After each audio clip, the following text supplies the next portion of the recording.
Welcome to the podcast, everyone. We have a last Epoch podcast with some of our Maxroll blasters, the biggest badasses out there, Lizard, Bina, and Tarek. They are more on the Maxroll team, but unfortunately only limited spots here on the podcast to make it digestible. There's a lot of stuff to talk about. We had huge patch notes on Friday. There's a lot of new stuff coming, a lot of new content, quality of life, and so on. The cycle is starting, well, basically in 24 hours from now. So what better time than now to talk about the patch and see what the pros think about it. I take it that everyone here has actually seen the patch and played the beta and so on, as far as I am aware. But you cannot really share any aid info, I understand. But I'm gonna try to, get some info as much as you can. So that's kind of the idea here. Personally, I've not been playing too much on Epoch in the last months. I blasted a lot on 1.0 on the launch for the first month or so. So I know the game. I'll be hosting this and kind of asking mostly questions and discussing a little bit from my perspective, mostly coming from Diablo, I guess. And let's hope that we can make a really good overview for all people interested in the new cycle. So our participants here, Lizard, Tarek, and Bina. If you guys want to introduce yourself in that order, real quick with 2-3 sentences, then we can start. Hello, I'm Lizard. I am the Maxroll team lead, and I've been playing Last Epoch for a long time. Okay. Hello, I'm Tarek. I'm doing all the leveling guides on Maxroll, and I've been doing speedrun, mostly on Last Epoch.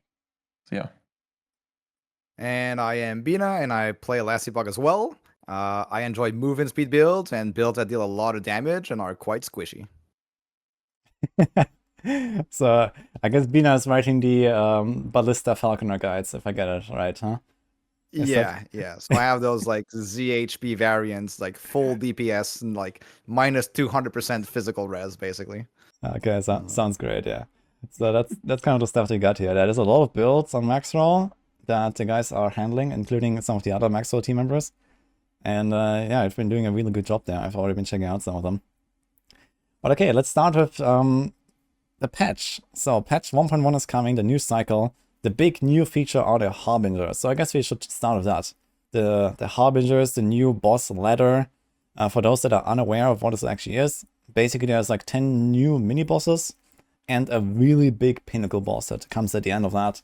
That is part of this whole monolith system that is basically in the game already. So what can we expect there? Maybe if you guys have anything to share about it. I have not really been following all of the blog posts, and I just know that these bosses have each of their own drops, and they have this system, and you can unlock the higher bosses. Maybe we can talk about that a little bit. What do you think about it? Yeah, so you'll fight those bosses, the Harbingers, in each timeline, and they will steal abilities from those specific timeline bosses. And you have to fight them all, the 10 of them, to get access to the Pinnacle boss afterwards. So they're basically, the all sorts of mini bosses that enable you to reach the Pinnacle boss and get a shot at it. And then once you kill all 10 of them, then you have 10 tries to kill the Pinnacle boss, on your first unlock. Basically, if you don't succeed in those 10 tries, you'll have to go back in whatever timeline you want to farm to be able to get more of those attempts again. So they're gonna drop a certain item which will enable you to try the Pinnacle boss. I guess on hardcore you have one try, but yeah. Pretty much. Yeah. I'm just gonna stack them, as a trophy, and because I'm never gonna die, of course. So, but yeah, it's a softcore mechanic, What can I say? Okay. There's also one more thing about it is that now there is a requirement to unlock Empower Monolith, the difficulty where you can scale to infinity in the end game, and now you have to fight your first Harbinger to unlock Empower. It's kind of a build check of some sort. Okay, this is going to be part of the normal monoliths. I think it's in the last level 90 timeline, right? Yeah. If I get that right? Mm-hmm. You have to do one Harbinger. All right. So this actually opens up another question. Also, something that I see in chat is do they actually scale with corruption? I think everything does, right? Orbis scales, the bosses scale. As far as we know, everything that is part of the monolith scales. But the things that are outside of the monolith and have their own like arena and they're not part of the web, they don't scale with corruption. Yeah, like dungeons, for example, right? So there's not like a fixed difficulty dungeon, for or example. arena or whatever. Yeah. So if I would assume, this is just allegedly, right? That if the Harbinger guys spawn on the boss arenas after defeating the boss, you can expect them to be treated as the boss you killed. That makes the most before. sense, I guess. That is like the only thing that really makes sense, in my opinion, at least. So Yeah. The question is, so Abaroth, though, like Abaroth is also like part of that system, but I guess will have its own arena. So that I is think like, they said he's static, no? I'm pretty sure. We have not done the boss, actually. yeah, I heard that no one has tested it, right? Well, there's people who have tested it, and as far as I know, they're contractually asked not to engage with it until someone kills it. So, Okay. so it's gonna be an actual first blind kill, as far as I know, which is, I think, amazing from part of the devs. Honestly, I think it makes it super. Like I don't know. You probably have the same thing on D4 that you play CT or whatever. You test so much that by the time the patch comes, there's nothing to get the chills, right? The thrill, that gaming moment, especially in hardcore. And I don't know. I personally, I played this game so much that I haven't really faced anything new for years, right? Because I always pre-tested things and blah blah. So I'm kind of like, a little boy in Christmas. So I can't wait to die. Basically, it's gonna be great. Like, I guess there's gonna be people in hardcore that don't reach the boss, and then it's like, should I go in? Like, you have no clue what to expect, no clue about the abilities and everything, right? And you don't know how hard it will hit.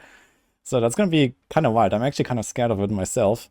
And like, okay, should I like imagine just a scenario, right? I'm racing, and then let's say I happen to be like the first or the second or so to unlock it, or something like that. And like, it's a question, like, do I want to go in and risk it? I could get the word first or not. And, like, I have no idea what to expect, right? They give you 10 attempts for the softcore people, but on hardcore, you don't have those 10 attempts. You go in, you die, and that's it. I feel like if you get there first, you have to go, right? I mean, you can get first. You might not get world first kill, but you might get world first death, right? So yeah, I guess. You get into the clips. The clips, nice. Go viral in TikTok and boom. Yeah. Yeah, maybe. I guess we'll see. Yeah, but I kind of want to also, like, for example, myself, want to level to like 100. Get on the ladder and these kind of things. So I guess the boss kill will probably happen before the first 100, if I had to guess. Because from my experience, I guess by like level 95 or so, like the XP slows down so much, and your gear is probably in a good spot, where I imagine that's probably the time to go try it, no matter what, at least for the race. Yeah. So I mean, I've done like an average of runs, like what I call runs is like killing the timeline boss plus the shade. You have to do it like around like 20 times minimum to unlock the Yuba boss once you reach empowered. Right. So it's gonna be like pretty fast, like, because now like you have the this new system where when you kill, I think it's an Harbinger, you drop like a needle, and that needle gives you like case of Orbis that gives you even more corruption. So basically, like, the corruption acquisition is gonna be like so much faster. Yeah, there's the glyph, right? It's gonna be much faster than in 1.0 to scale up your corruption, and then if you get one timeline pretty high, then you can use a catch-up mechanic to bring other timelines up in corruption as well, right?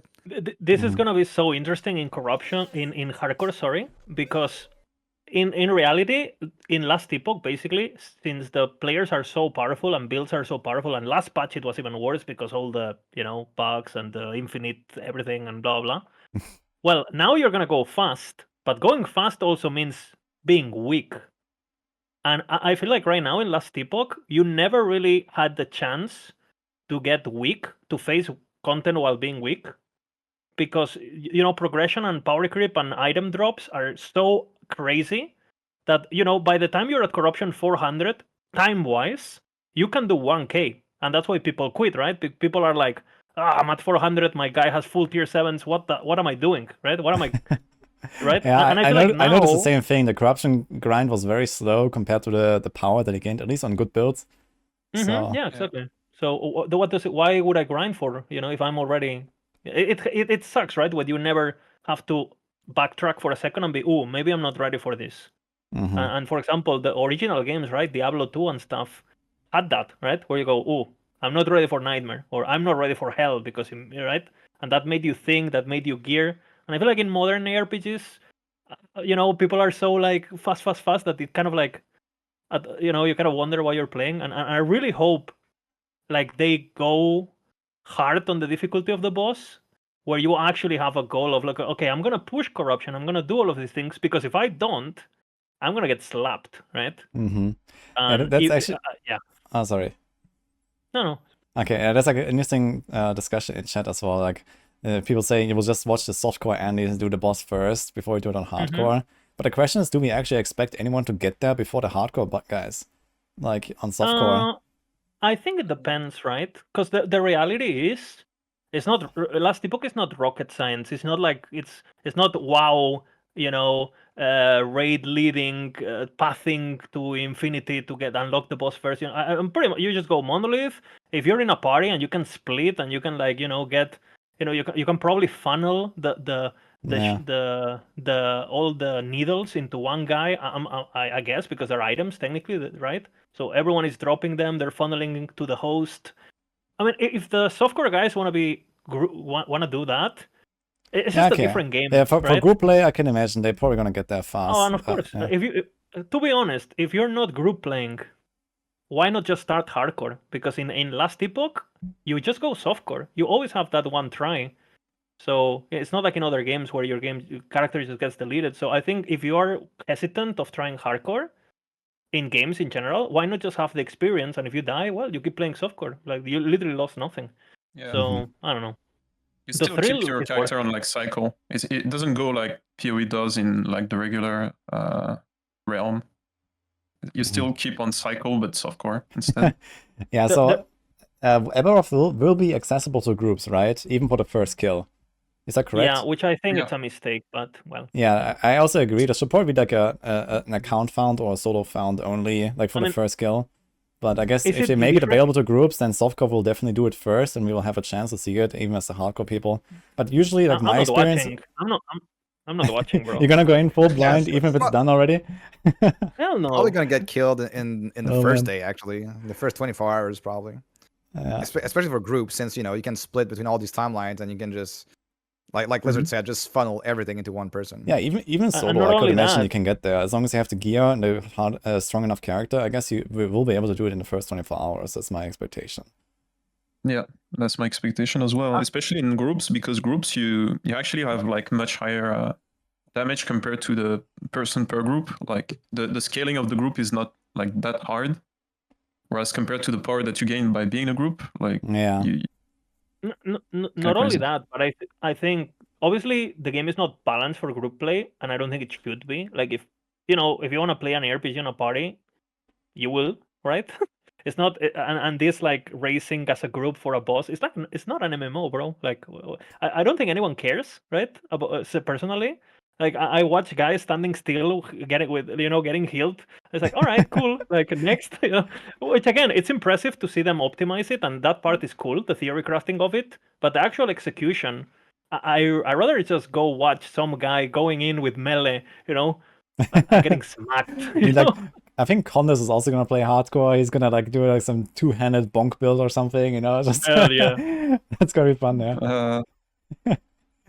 Yeah, but I guess it would be cool if it was like a solo unlock first, but I can understand that they made it like unlockable by groups as well. Just, okay, this is how it is, and maybe softcore groups will be first. From my experience, at least on the solo side of things, it's usually hardcore that is first over softcore. Or they could literally just make it so you can only enter the arena as one, make it. Yeah, like, even so, right, to get there earlier, you have like funneled gear and so on, right? So there's that. Yeah. You need hands though. Yeah. Yeah, but I mean, like, in your experience.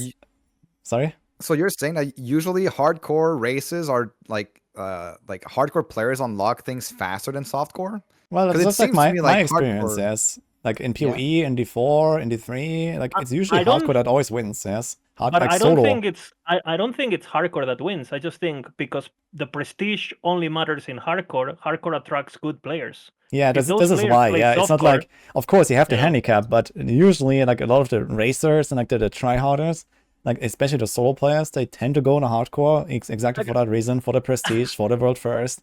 And it just so happens that world first is usually done on hardcore and not on softcore, at least for solo players.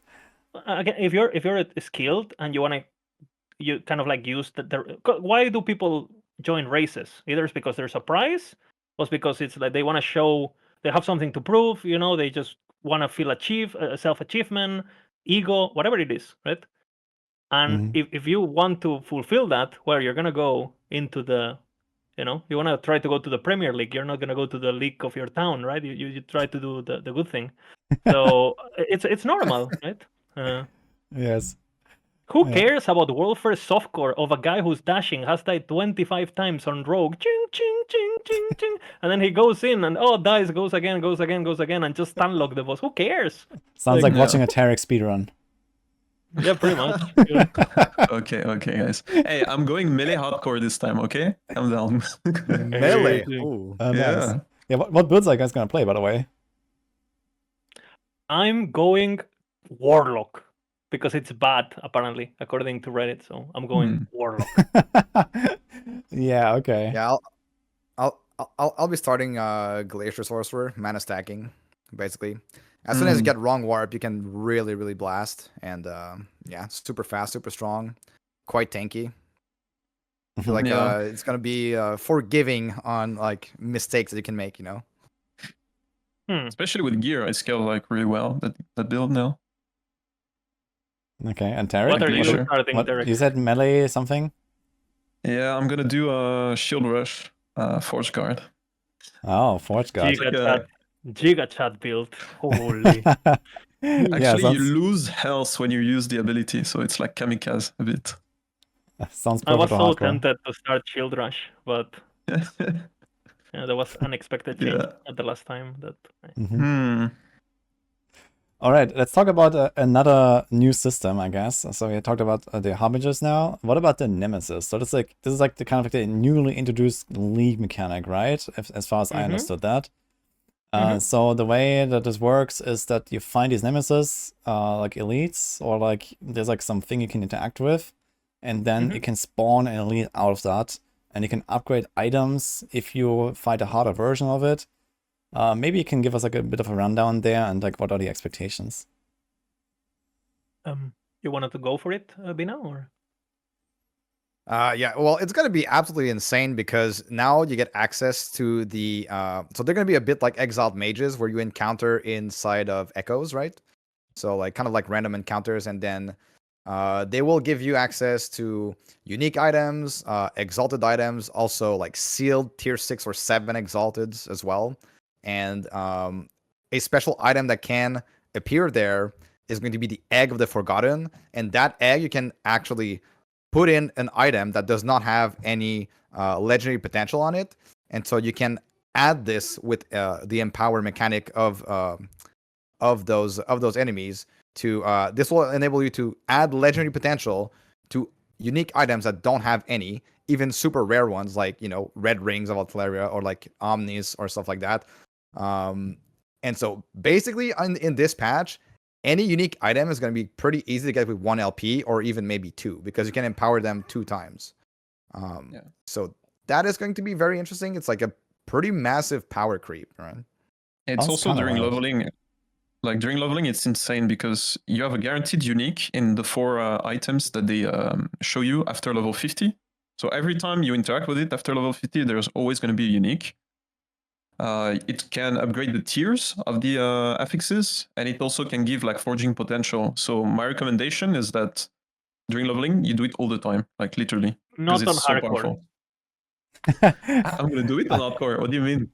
Dude, I could imagine that they are really tough enemies, right? So if they are, do you remember Exalt Mages on release on hardcore? Like in the campaign? Like I had to fight one in the first area for 30 minutes. Yeah, but maybe you don't kill them like in the first few areas. That's right. But... Yeah, so the way that I understand this is that you always get an outcome. If you stick a unique into the egg and then empower it, you will always get either legendary potential or it will transform into legendary. Is that correct? Is it guaranteed? That's at least what people told me in the chat last time. So apparently that was like some information somewhere or so. Otherwise, it's just like a Can high you- chance. No, I mean, you put the item in, and if you put the item in, you will get something, and one of the outcomes can be LP, right? Okay, so you will get But you something. you can also get tier 1 minion damage, right? Yes. Okay. So yeah, either it becomes a legendary with a random stat, or it becomes just with legendary potential. Is there any other outcomes? Can it be destroyed, for Well, example? No. Okay. No, it cannot be destroyed. And in softcore, I'm pretty sure if you die, you can and you encounter it again, it will have the same item, so you don't lose it. Okay. So if you put your so there's no Ravenous risk. glove in there, There's then no, yeah, there's no risk at all. I think it also adds the exalteds that are there that you don't interact with. They're just there, right? Part of the loot table, they get extra stuff, and they can seal up to tier 7s and get more forging potential and stuff. But the one thing that I don't know about the LP system is because, like Bina was saying, you can enhance the items 2 times. And we don't have information of how the rolls or how these things work. Normally, to be honest, I'm kind of like, I was busy testing other stuff, so I was just like empower. I didn't even look at it. Right? Oh, nice, it got this, woohoo, So, but my guess is like, can it happen that you put it in, it gets 1 LP, right? And they go, oh, if I empower it, can I lose the LP and then get the random poison resistance? You know what I'm? Because it rolls 2 times. I wonder if there's gonna be a situation where like you put a Ravenous Void in, and it has 1 LP, and you have the perfect Exalted waiting for it, but you go, should I empower again to see if it gets 2? And probably the formula, knowing EHG, it's probably gonna be like 1% chance to happen or something. So you're gonna be like, oh man, do a YOLO to try? I have no idea how this is gonna work. So it's gonna be really interesting. I'm gonna let someone figure it out, and then I'll just listen. Pretty much. Yeah, sounds like a good strat.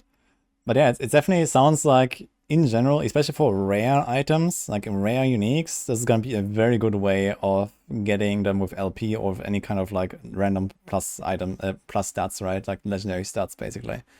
So that is a strong part about it, I guess. Like, because certain uniques, for those people that don't know, they have like a certain, it's called like legendary potential level or something.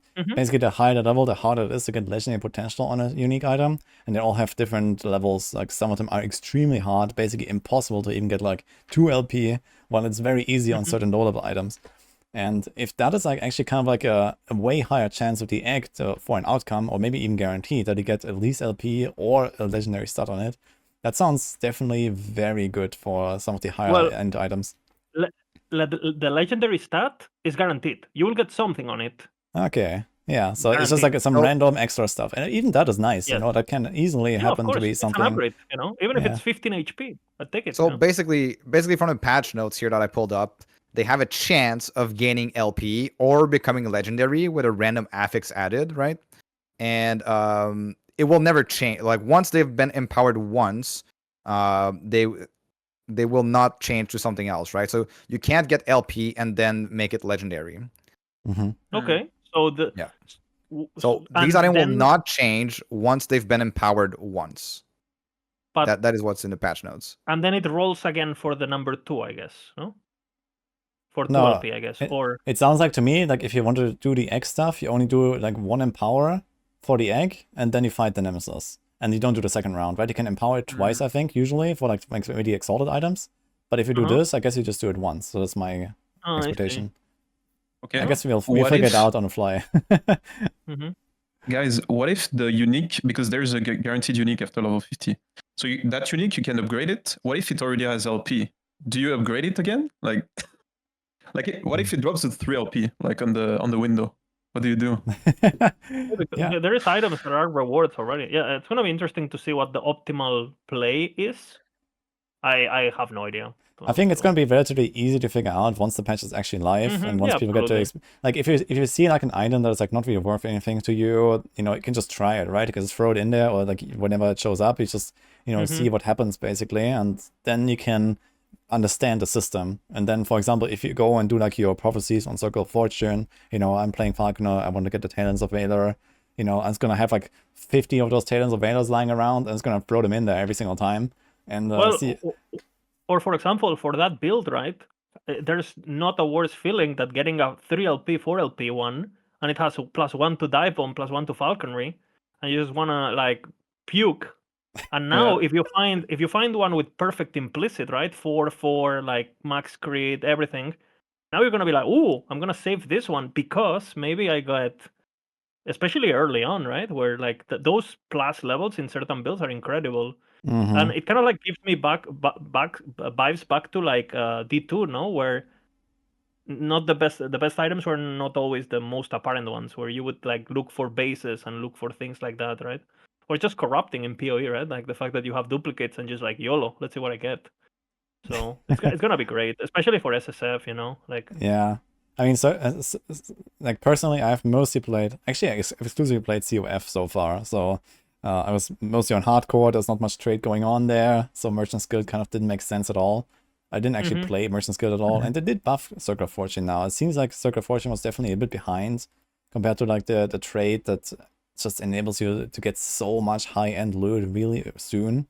I heard from a lot of my viewers when they were playing in 1.0, they were playing Merchant's Guild, and you know, everything was like so easy to achieve. All the items were like crazy, double LP, triple LP. If you break the item, yeah. Like Merchant's Guild is like just way. There's no way COF ever competes with Merchant's Guild, except maybe if like one specific build is like super contested. Seems like mana stacking this patch is going to be, you know, a lot of people are thinking of starting with mana stacking sorcerer.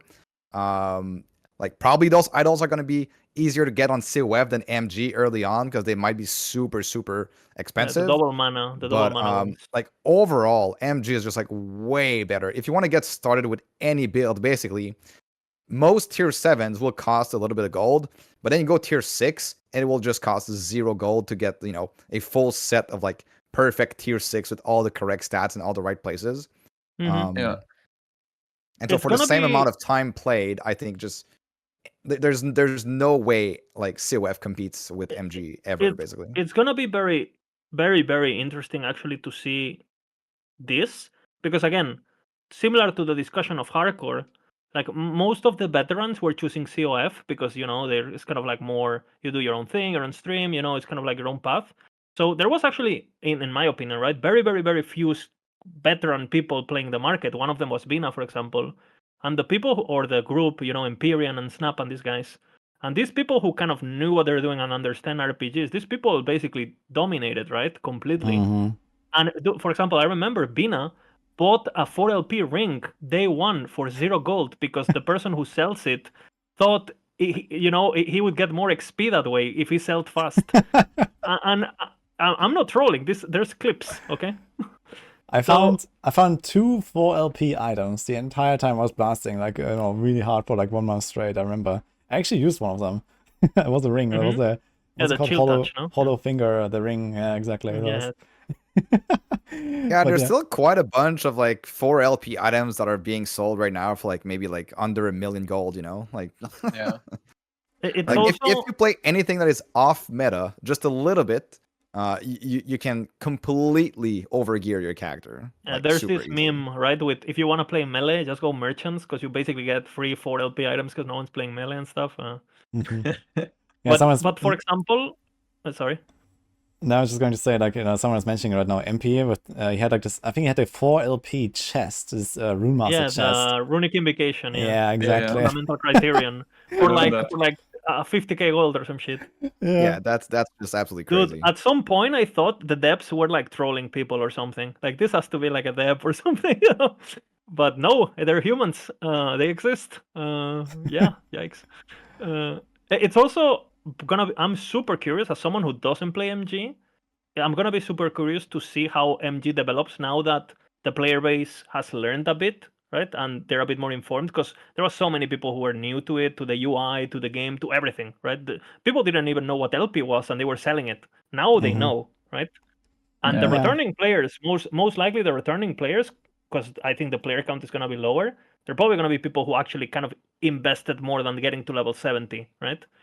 So, and also there was like the whole shenanigans with the they had a bit of issues with the merchants thing, just in terms of duping and this kind of stuff, like every RPG first launch. And again, when people just have, I open up some random video on YouTube with Chinese letters, and the guy has 99 billion maxed out on his stash, and I'm like,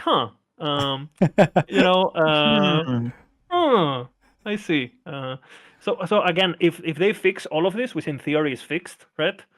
I wonder what are the prices really gonna be, right? Yeah, I guess in general, there's like simply so many people playing Merchant's Guild. I guess it's kind of like the standard way to play for most people, like especially in the more casual end, because it's just, like fast forwards your progression so much, right?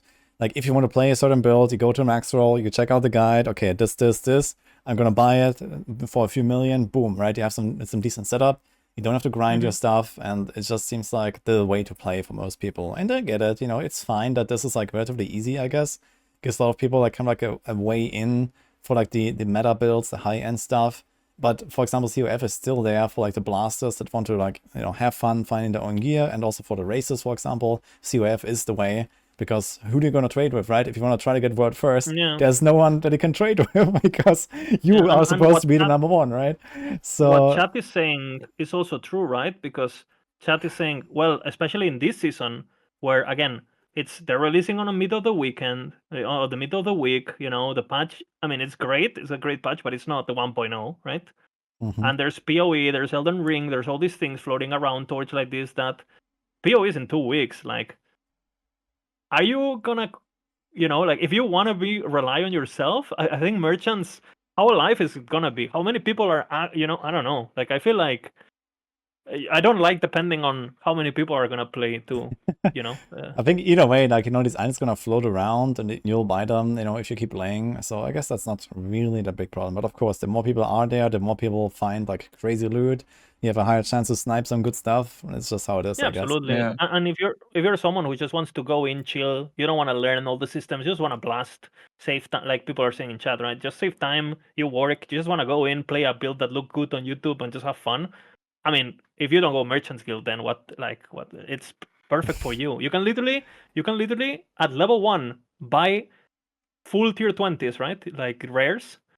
And people don't understand that the difference between having gear all yellow with perfect tier 20s and having perfect tier 20s with a tier 6, the amount of power you get from that is so small for what, percentage wise of what powers how much power comes from gear to your character, that you can literally beat the game with level 1 Merchant's Guild, no problem, right? So I think, well, we'll see the final boss, right? I hope not, but at least what we know of. Okay, to go back to this Abaroth topic, right? So we said that apparently Abaroth is gonna have like a fixed difficulty setting, so that's probably gonna be like somewhere way above like tier 4 dungeons, if I had to guess. And the question is like, what kind of difficulty level are we looking at? So I heard that tier 4 dungeons are on the level of like 250 corruption, roughly, if that is like more or less correct. Yeah, which is like basically a fairly low bar, right? So actually, just yesterday I went in, I did like a tier 4 dungeon of everyone, and was like, oh man, like Soulfire Bastion, the boss died in like 7 seconds. So I was like, okay, with my nerfed character basically. I'm like, wow. And if it's not like massively higher than that, then I'm like, yeah, Abaroth needs to be way more than that, right? And I guess that is supposed to be like a longer fight. You don't do it very often. You don't have to unlock it with like, killing all the Harbingers all the time. So the question is like, what? Arguably, arguably Soulfire Bastion is the squishiest boss in the entire game, probably. Yeah. But I had the same on the other bosses as well. So this is like one of these examples. But yeah, the question is like, what kind of difficulty level do they want us to reach, right? Because, for example, we can talk about corruption a little bit now. Corruption has been nerfed to give you less scaling, like less reward scaling per corruption after 300. So it seems like 300 is kind of like this kind of like soft cap, this like breakpoint, let's say at least, where you're supposed to hit 300 and you're not really getting too much after that, basically. You still get more rewards, but it's like only a quarter basically per difficulty that you go up. So I think that will definitely change a bit like the definition of what is like a good build, let's say. Like, okay, you hit 300 corruption, that's kind of like the baseline of like a good build, I would say. And everything after that is kind of like a bonus. So that's like my expectation. And this is probably like also kind of like shifting the perspective on what builds to make. And, I guess especially for you guys, right? You are making builds. How was that for you? Bin, I let you start because I have so much to Well, say. well, there's actually a like another breakpoint, which is 1,000 corruption, right? And since so many builds can actually reach 1,000 corruption and like blast at 1,000, I feel like that is more of the check mark that you want a good build, or like rather the top builds to be able to reach. And just afterwards, the rewards are so little.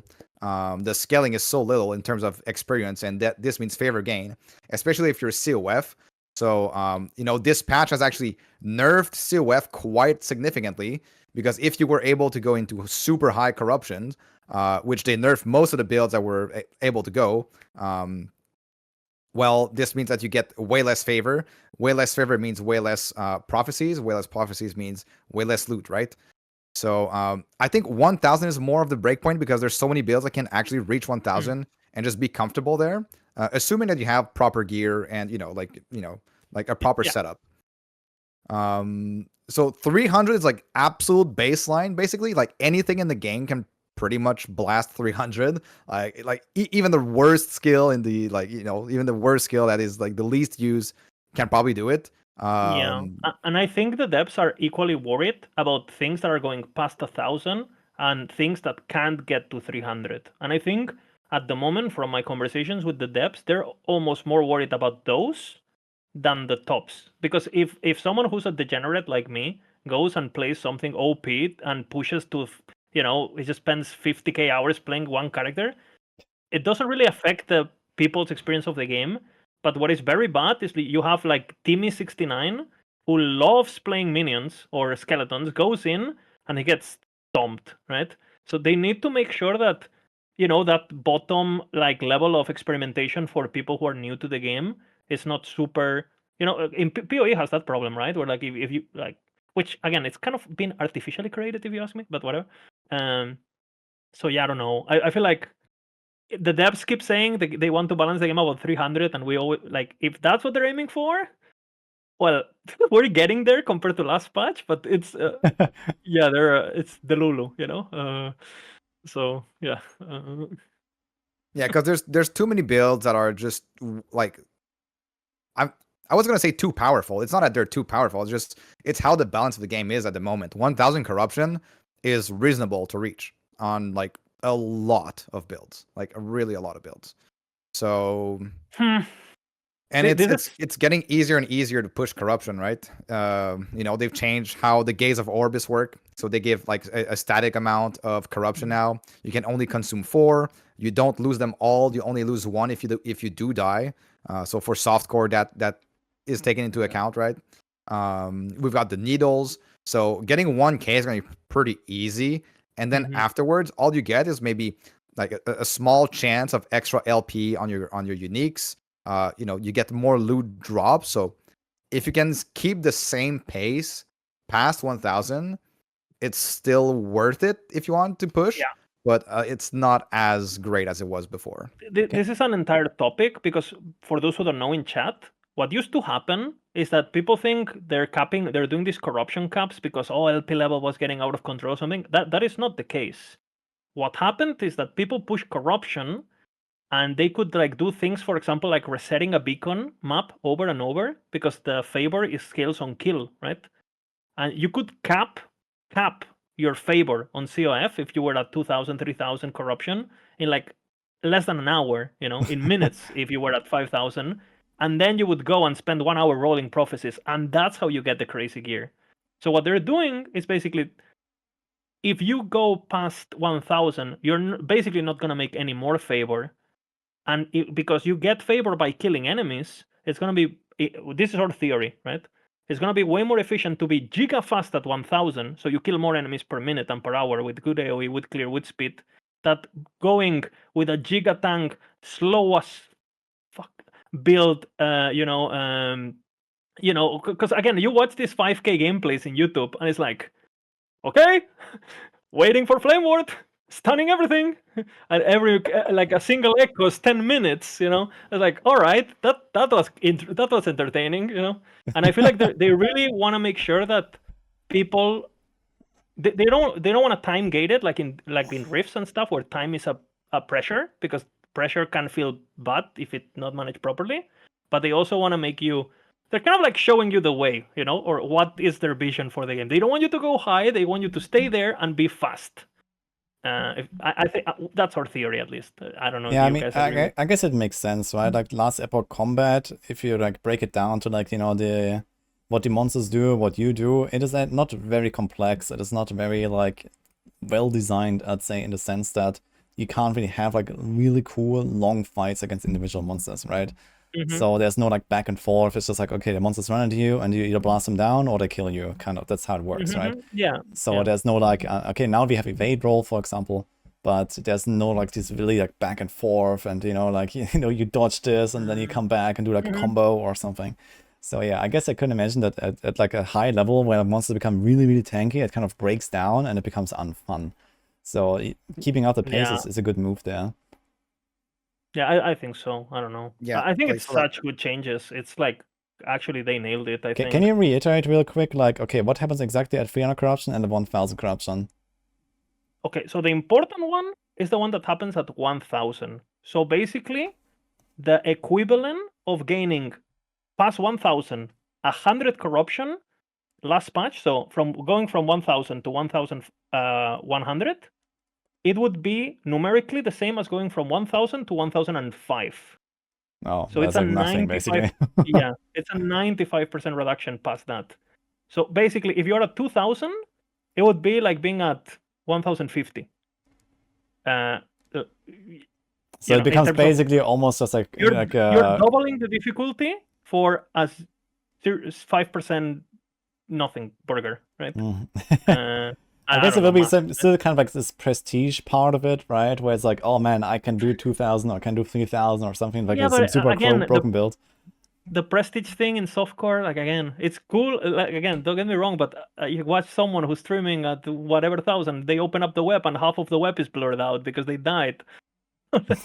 Cool. I don't know, bro. Like, I mean, people play however they want, right? But yeah, there is still a small incentive because you get more items. You get if you get more items, that means more chance of finding the item that you want, and you get for merchants, absolutely right. For merchants, you still want to push. Yeah, and you get more chance as well to get LP items. So. So wait a minute. So this is not affected. So the item drops are still scaling up in some way. It's just the experience that is lowered. Yeah, it's a favor that is getting affected. Favor. Okay. So it's a COF targeted thing, if you ask me, more than anything, because people were capping what I explained at the beginning. Mm-hmm. And favor is scaling with experience as well, right? Yeah. So there's going to be less incentive, but still if you're able to do it, it's for sure. Right. So I think in hardcore you want to have builds that are tanky, fast, and good, just like very complete, like well-rounded beasts, right? And on sorry, and on softcore, I can for sure see more of like a Bina style, where you just play something where you don't care if you die, because you're not gonna care about the rewards of the monolith. What you are gonna want to do is just like play ballistas or whatever, and just go there with 0 HP and just like, it doesn't matter if you died 3 times an hour or 3 times a minute, because overall, with the sources of items that you have in MG, it's still gonna be worth it, most likely, to just going high. Mm-hmm. Cool. Yeah, movement speed is really the name of the game now. I think if you want to optimize for speed, at least that's the theory. You want to optimize for speed at 1000 on most builds. Right? Mm-hmm. Yeah, absolutely. I agree. And that's kind of like if Bina and I agree, it's something. Yeah, so it sounds to me like, okay, like for like the more casual end, I guess, 300 corruption is kind of the target. When you're like, I don't know, let's say on level 90 or something, right? You play like your 2,000-3,000 hours and then you kind of peace out or so. So 300 is like a good target. Maybe push a bit beyond that if you feel like it's easier. And then for like the blasters that really like min-max their gear and have a good build, and then you go to 1,000, I guess. So this is kind of where we are at, I think. Sounds good though. And this change, I think, helps a lot casuals in terms of perception, because again, I think 1.0 was so bad for setting up precedent, if that makes sense. Because again, people, you probably had that. You were playing Dive Bomb, which was a really strong build, right? But there would be, again, like Bob the Builder 33 in your chat, why does the build doesn't have 100k ward, right? And you'd be like, yeah, well, like, and are you just bad at the game? Are you just dumb? Or like, and and it's like, well, it's kind of like a bug, and I'm trying to play the game as intended because it's fun, but yeah, and people think it's normal, right? People would come to me and be like, well, come to all of us, right? Because we kind of like went with that direction of we don't want bugs in Maxroll, at least for 1.1, kind of like for 1.0, sorry, to like display the game in the brightest and most nice light as possible, right? You don't want to, open up Maxroll and see, oh, by the way, the game is entirely bugged, snapshot everything, break everything, the game doesn't work, because who wants to play a game like that, right? So we're trying to be nice and fair, and that kind of like backfired a bit with, well, I mean, you saw 1.0, right? Yeah, I guess people Funny- come like and they say like, hey, why are you making this a live build, not a ward build? It's gonna be like 10 times tankier, and they're like, yeah, okay, it might get fixed any minute, so who knows, right? Yeah. Yeah, and but Yeah. it's funny. All of those builds that people didn't want to play is the builds they're gonna play now because all of those are gone. So Yes. Yeah, to be honest, like talking about the ward real quick, I guess I'm very happy about that change. I think it's just good to like kind of rein it in a bit, as they said, I think. And like kind of cap out the ward, at the lower level, because I also saw these people playing, like I saw like people playing hardcore, like, I was racing on hardcore and I had my Falconer build, I had like a Giga Gear, 3,700 life. I felt very proud about that. And then look at the other people and they're running around like 40,000 ward permanently, like we press one button and I'm like, yeah, like why do you even try, like those wild. there's two type of people in this world: the people who wanna get good and the people who wanna look good. So. Yeah, so what is actually the expectation here for like ward builds? So I've been checking out the formula and there's like a much higher decay right now, but I guess you've done some math on this, so let us know some insights. Yeah, so basically, well, they've said it on in the patch notes as well, right? Anything below 4,000 ward has basically been buffed, so it's going to be easier to reach 4,000 ward. And according to the formula and what we have in the game and the nerfs that's been happening, above 10k ward is going to be like more difficult to achieve. They've nerfed a lot of ward generation methods as well, specifically in Rune Master. So all the things like ward on crit and ward on like ways of generating way too much ward way too easily have been capped basically to a certain amount per second, for example, or can only be triggered a certain amount. So anything above 10k is going to be pretty rare, and at the top end, maybe you'll see like some. Actually, well, that's what we're expecting, right? But like something maybe like 15k ward is going to be like really rare, with like Giga Gear basically. But anything above 10k will be pretty good, and 10k is still a significant amount of ward, right? So it's been nerfed, but it's not like ward is dead or anything. Low life is still going to be good on builds that can use it. Ward is still going to be good on builds that can use it. It's just that there are now alternatives, and what I think is the problem with ward is I like ward being a bigger EHP pool, but not as much sustain as a life build. Life build has access to a lot of leech, for example, and in actual battle, it feels really good to have good amount of leech because you can just like mitigate a lot of damage. You can soak up a lot of damage and just like regain all of your health instantly, basically, which is something that I think design wise you should not be able to do with ward, right? Yeah, like again, for example, if you play like a Void Knight with Anomaly and you're doing 100k crits and you have 60% leech, well, the amount of recovery that life builds can get, especially if you use mechanics to like don't stop your leech with and things like that, right? Or you're playing a Reaper form, right, with Dead Seal or whatever, where you can overleech technically. Life steal is extremely potent, right? But what Bin is saying is completely true. Like if ward builds have more one-shot HP because they have 60k ward, and they can also generate that instantly, then it's the problem. And I think that ideally you want to have that. Maybe HP builds may not reach 10k. They may have 5, 6, 7, 8, depending on a Primalist, some crazy gear, right? But the thing is, like, the reality is when that character loses their HP and hits their endurance, the life is gonna instantly go up if they have leech. Whether it's the ward guy is gonna be, what do I do now?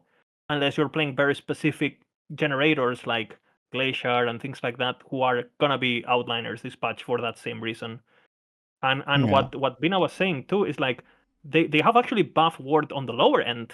So for example, it's gonna be much easier, for example, to switch to low life early. It's gonna feel actually pretty good. Let's just say you're playing a mage or like I don't know, some sort of like minion build, right, where you don't really have sources of leech or regen because you don't have gear. You can actually go on a necro build, for example. You can go low life now, and before you would have 1,000 life and you would get 1,200 ward, and you'll be like, well, and if you lose it, you generate like 20 per second, and it would feel horrible. And now you're actually gonna have like you put it on, you have a bit of int, and that formula is gonna really reward you for that switch at the price of not having leech that you didn't have in the first place. So it's kind of like evening up the ground. There's also been crazy buffs to things like regen and dodge and other mechanics. So it's gonna be. I think the layering is again last patch. Defense layers didn't even exist because you just did ward. Like, why do you need DR and gear and stuff and HP if you just have 60 ward? Like, it completely deleted the game really and the itemization, no? So yeah, this is gonna be much better. It's still gonna be, it's not gonna be perfect, I think, but much better. Yeah. At least on my perspective, like I don't have much experience of ward builds outside of like seeing people play ward builds. I did play a little bit of Warlock that had some ward stuff, but most of the time I've just been playing live builds. I've been playing Beastmasters, Falconers, I don't know, Shamans, and I didn't really do much with ward. But looking at this, it definitely looks like we're going into like a much more reasonable scenario now, where you could think about doing a ward build or a live build on certain, like, on the same build, right? You can like either scale this or that in some cases, or even hybrid, right? Hybrid is probably going to be a thing, I imagine. Absolutely. And like there's like some stuff where you can get like a good amount of like endurance threshold if you have like endurance behind your ward as well. And you have like a rather low life pool, but you have your ward, and then your endurance kicks in very soon after that if it goes through your ward. So that sounds kind of fun, to try to play around with that a little bit compared to just like, okay, giga stack ward, that's it.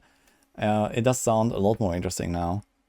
Yeah, for example, like a comparison, like if you go low life and you have like, let's say 30k ward stable, at 1.1, you're going to have like around 14k. But the thing is, that stable ward that you reach is going to reach it much faster than before.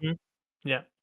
Okay, so you can't Just to survive give like guys- 5 huge hits in a row, maybe Yeah, only 2, but exactly. if it's like not so fast, like like a barrage of hits, then you regenerate really quick between hits. And for anyone theory crafting their builds right now, keep this in mind, right? Don't invest in things that when you're reaching the cap is basically going to waste, right? It's like, what is the difference between having 6k dodge on your character sheet and having 16k, 1% dodge, or 2? Like, and I think like ward is gonna have that diminishing returns feel, where like when you make a build and you think, okay, I'm gonna go for ward. The moment you get there, right? You calculate and okay, I can generate this much ward per second. This is my cap of ward. Instead of just putting more into the same basket, well, anything that I put from now is just gonna help my recovery, but it's not gonna actually help my cap. So now you might wanna be, hey, maybe I'm gonna go into dodge. Maybe I'm gonna get more armor. Maybe I'm gonna go into, and I think it's gonna be gearing. Again, I just think like soft caps and caps in general kind of make people engage in puzzles. Yeah, it's not even a cap, right? It's just like, the more you have, the more it decays from the formula. I mean, the formula is very aggressive after yeah, I don't know, we'll see. But it's very aggressive. I would be surprised. I don't know. I wouldn't, looking at the numbers, I wouldn't try to get more than that when I could just double my armor, or like have that word and HP and regen and dodge, right? Yeah. Again, for example, Vessel of Strife is gonna be crazy this patch, for example, because you can realistically are gonna be able to have 5k HP and then have that 4k ward or whatever it is, or 4 to 10k ward that actually generates fast and that actually double dips from health regen, right? So killing a guy who's going for that, who's tanky like a Primalist with Vessel of Strife, good luck killing that guy. Because we made some math in planners, and there's characters that can reach 6,000 regen per second. So yeah. Kind of wild. Okay. Yep. Yeah, add to that when you reach your life, you actually benefit from leech as well. Like, yeah, like it's very hard to die.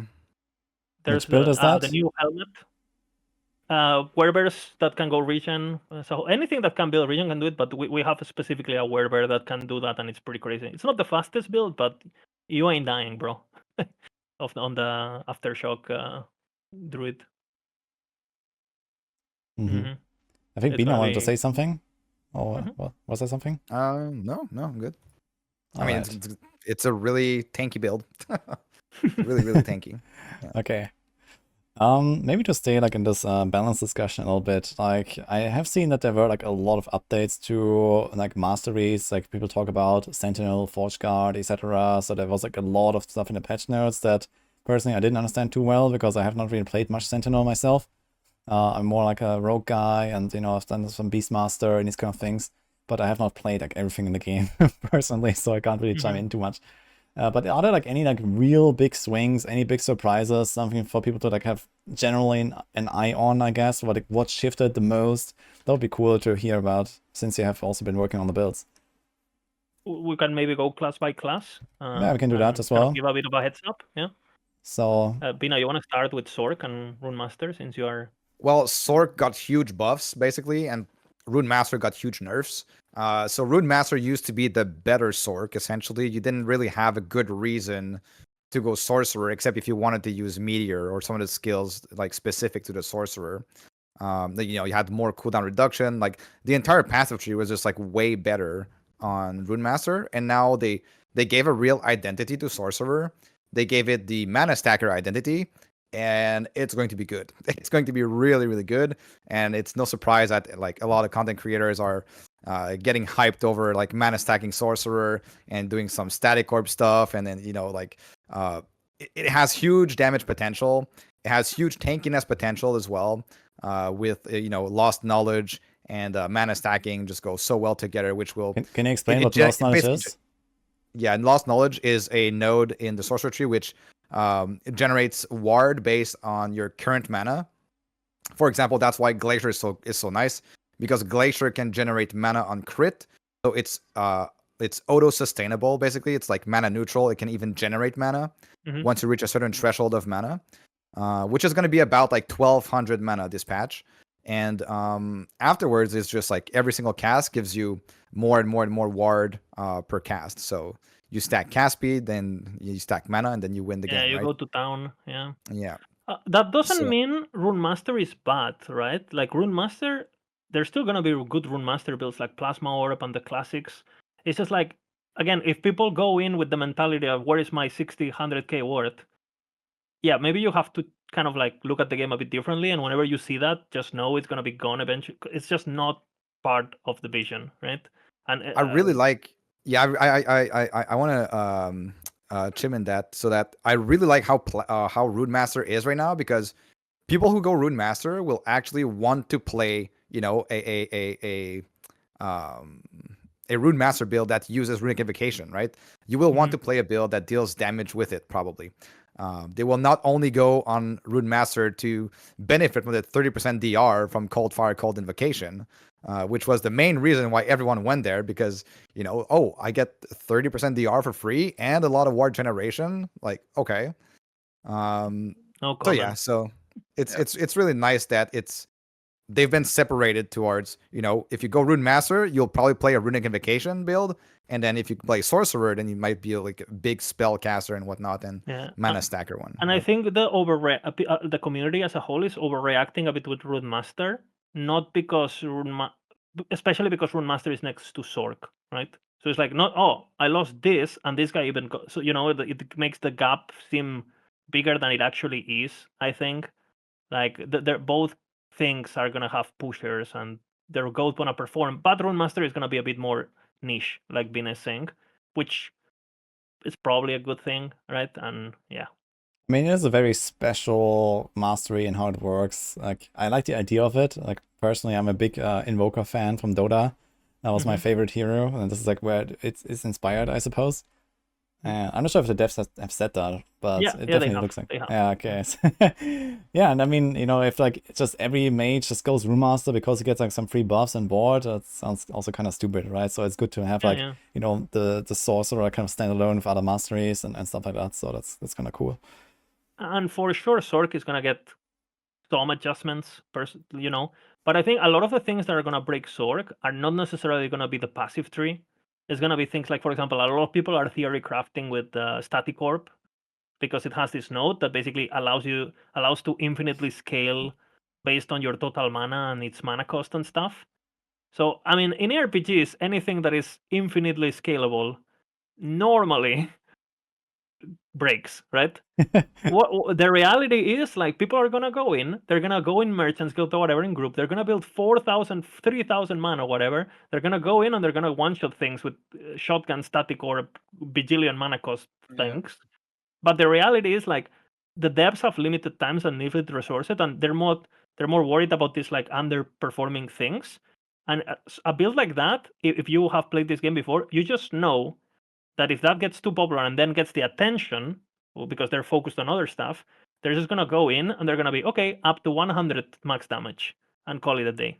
Which is, again, just look at patch notes over the last 2 years, and that's pretty much how you again, look at Rune Master. Rune Master had a node that gave you 28 ward against branded enemies without a cap. That node on its own was generating 20,000 ward on its own. Like, you're playing a build with and without the node, and that same build is getting 20, like a Rune Master Frostclaw, whatever. You're getting 20k ward just from that node, right? With the same gear. That node now gives 100 ward and can proc once per second. So you get the idea of what the mindset is. So, when you go in and you find these interactions, you're not a genius. It's just the game is not finished, and the devs are not dumb. They're just, it's a work in progress. And if you choose to use those interactions for fun, it's completely fine, right? It's an RPG, have fun, but don't be surprised if they're removed, right? Okay. Yeah, I guess one thing that excites me is also like Meteor potentially, since you have all this like mana stuff. Meteor is a very mana hungry build as far as I understand. So is that Meteor also is bait. It's what? Bait. Yeah, is that gonna be like a good? Is it gonna be a good thing? I might consider that. It has potential. I don't know. Bina is more familiar with me with this. I'm sure he has. I've already tried playing Meteor in the past. I've made a planner which had over 20 million DPS Meteor, Meteor spamming basically capabilities. But the problem is always mana and regaining your mana.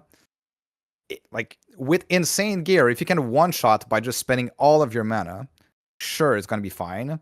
But as soon as you get to the point where you have to go through the process of like playing a generator spender kind of build, it feels bad. It's not speedy. Nobody likes generator spenders.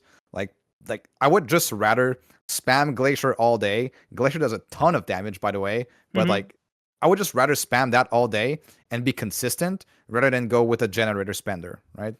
And there's another topic in this, which is a lot of people come to my chat and they say, hey, where should I start if I want to be a build good maker and make my own builds?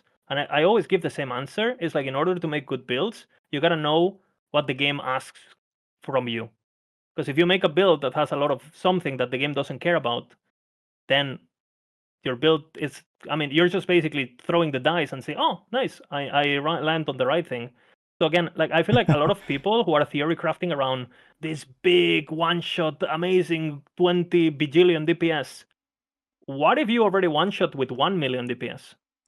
Because post-DR is gone. So you're creating this like Babel tower of infinity combinations, when in reality you can just go in and pop, allegedly, right? But yeah, but there are still like a lot of there's a lot of interactions in Last Epoch, and more as patches go by, and with the experimental mana on potion use, the Meteor belt also give you mana on potion use, I believe, and like, if someone figures out a way to fix mana on Meteor, like, Meteor does a ton of damage. It has the possibility to deal a ton of damage, has incredible added damage effectiveness, and so it might be something. Maybe proc Meteor, but just like straight up casting Meteor might be kind of monka. Do you want to know the tech? Right? People do that. Wait, Liz, do you want to know the tech for the mana regen on this? I actually saw it on Snap video. Actually, you go You go focus, because they buff Yeah. focus. You make it a traversal skill, and then you reduce the cooldown with potions. Yeah. That's always been a thing, right? But do you want to play that when you can just No, play? no, Like, I don't want to play that why shit. why do all of that when you can kill the boss 1 second slower with Exactly. something that is fun to play? So sure, like there's gonna be again, every time I look at a build and I see a guy that has 20,000 buffs up sitting on the dummy and then just does a hit and then the clip cuts. Okay, show me how you got there, because I don't want to fucking sit there, Yeah. doing gear swaps and like refreshing my buff. Dude, I want to blast, I want to go Oh, no. insane. Yeah, but this doesn't matter for YouTube though, right? Like YouTube, what Oh, of matters course. is the clip. You need to get that 20 million hit, and everything else Yeah. doesn't matter. But this is how you Yeah. sell the build. And then people But gonna that come to your chat and gonna complain. I tried Meteor and it doesn't work. Can you help me fix, please? And that's how it works. Yeah. But that tech looks actually insane, though. That tech looks actually insane. No, but that's been again experimental potion. Yeah, Just experimental. again, it's just I am pissed. I talk with the devs a lot about this. Yeah. Why doesn't that have like some sort of limitation? Like, bro, like what do you think is gonna happen? You're making articles saying we don't want last epoch to be zoom zoom blah blah blah, blah, blah, blah. And then you allow people to reset dashes, 20 times in a row, and you can just like which one is it? And again, I like the traversal skill on teleport, but maybe it can only happen once every 4 seconds, or I don't know. There is ways to approach these things to keep the interaction without allowing the abuse. Because again, is it really intended for you to sit? I don't know. Is it fun design?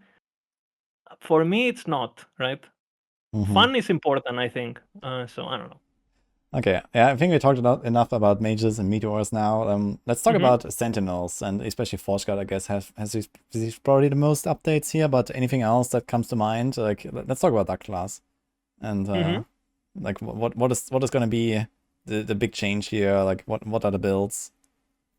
Derek, you want to talk a bit about it, or I mean, you prefer to probably talk about it? nothing like. Well, the bleed. I think it's more for in-game, no? Yeah, I mean, basically, is Sentinel better this patch? Yes. Was it enough?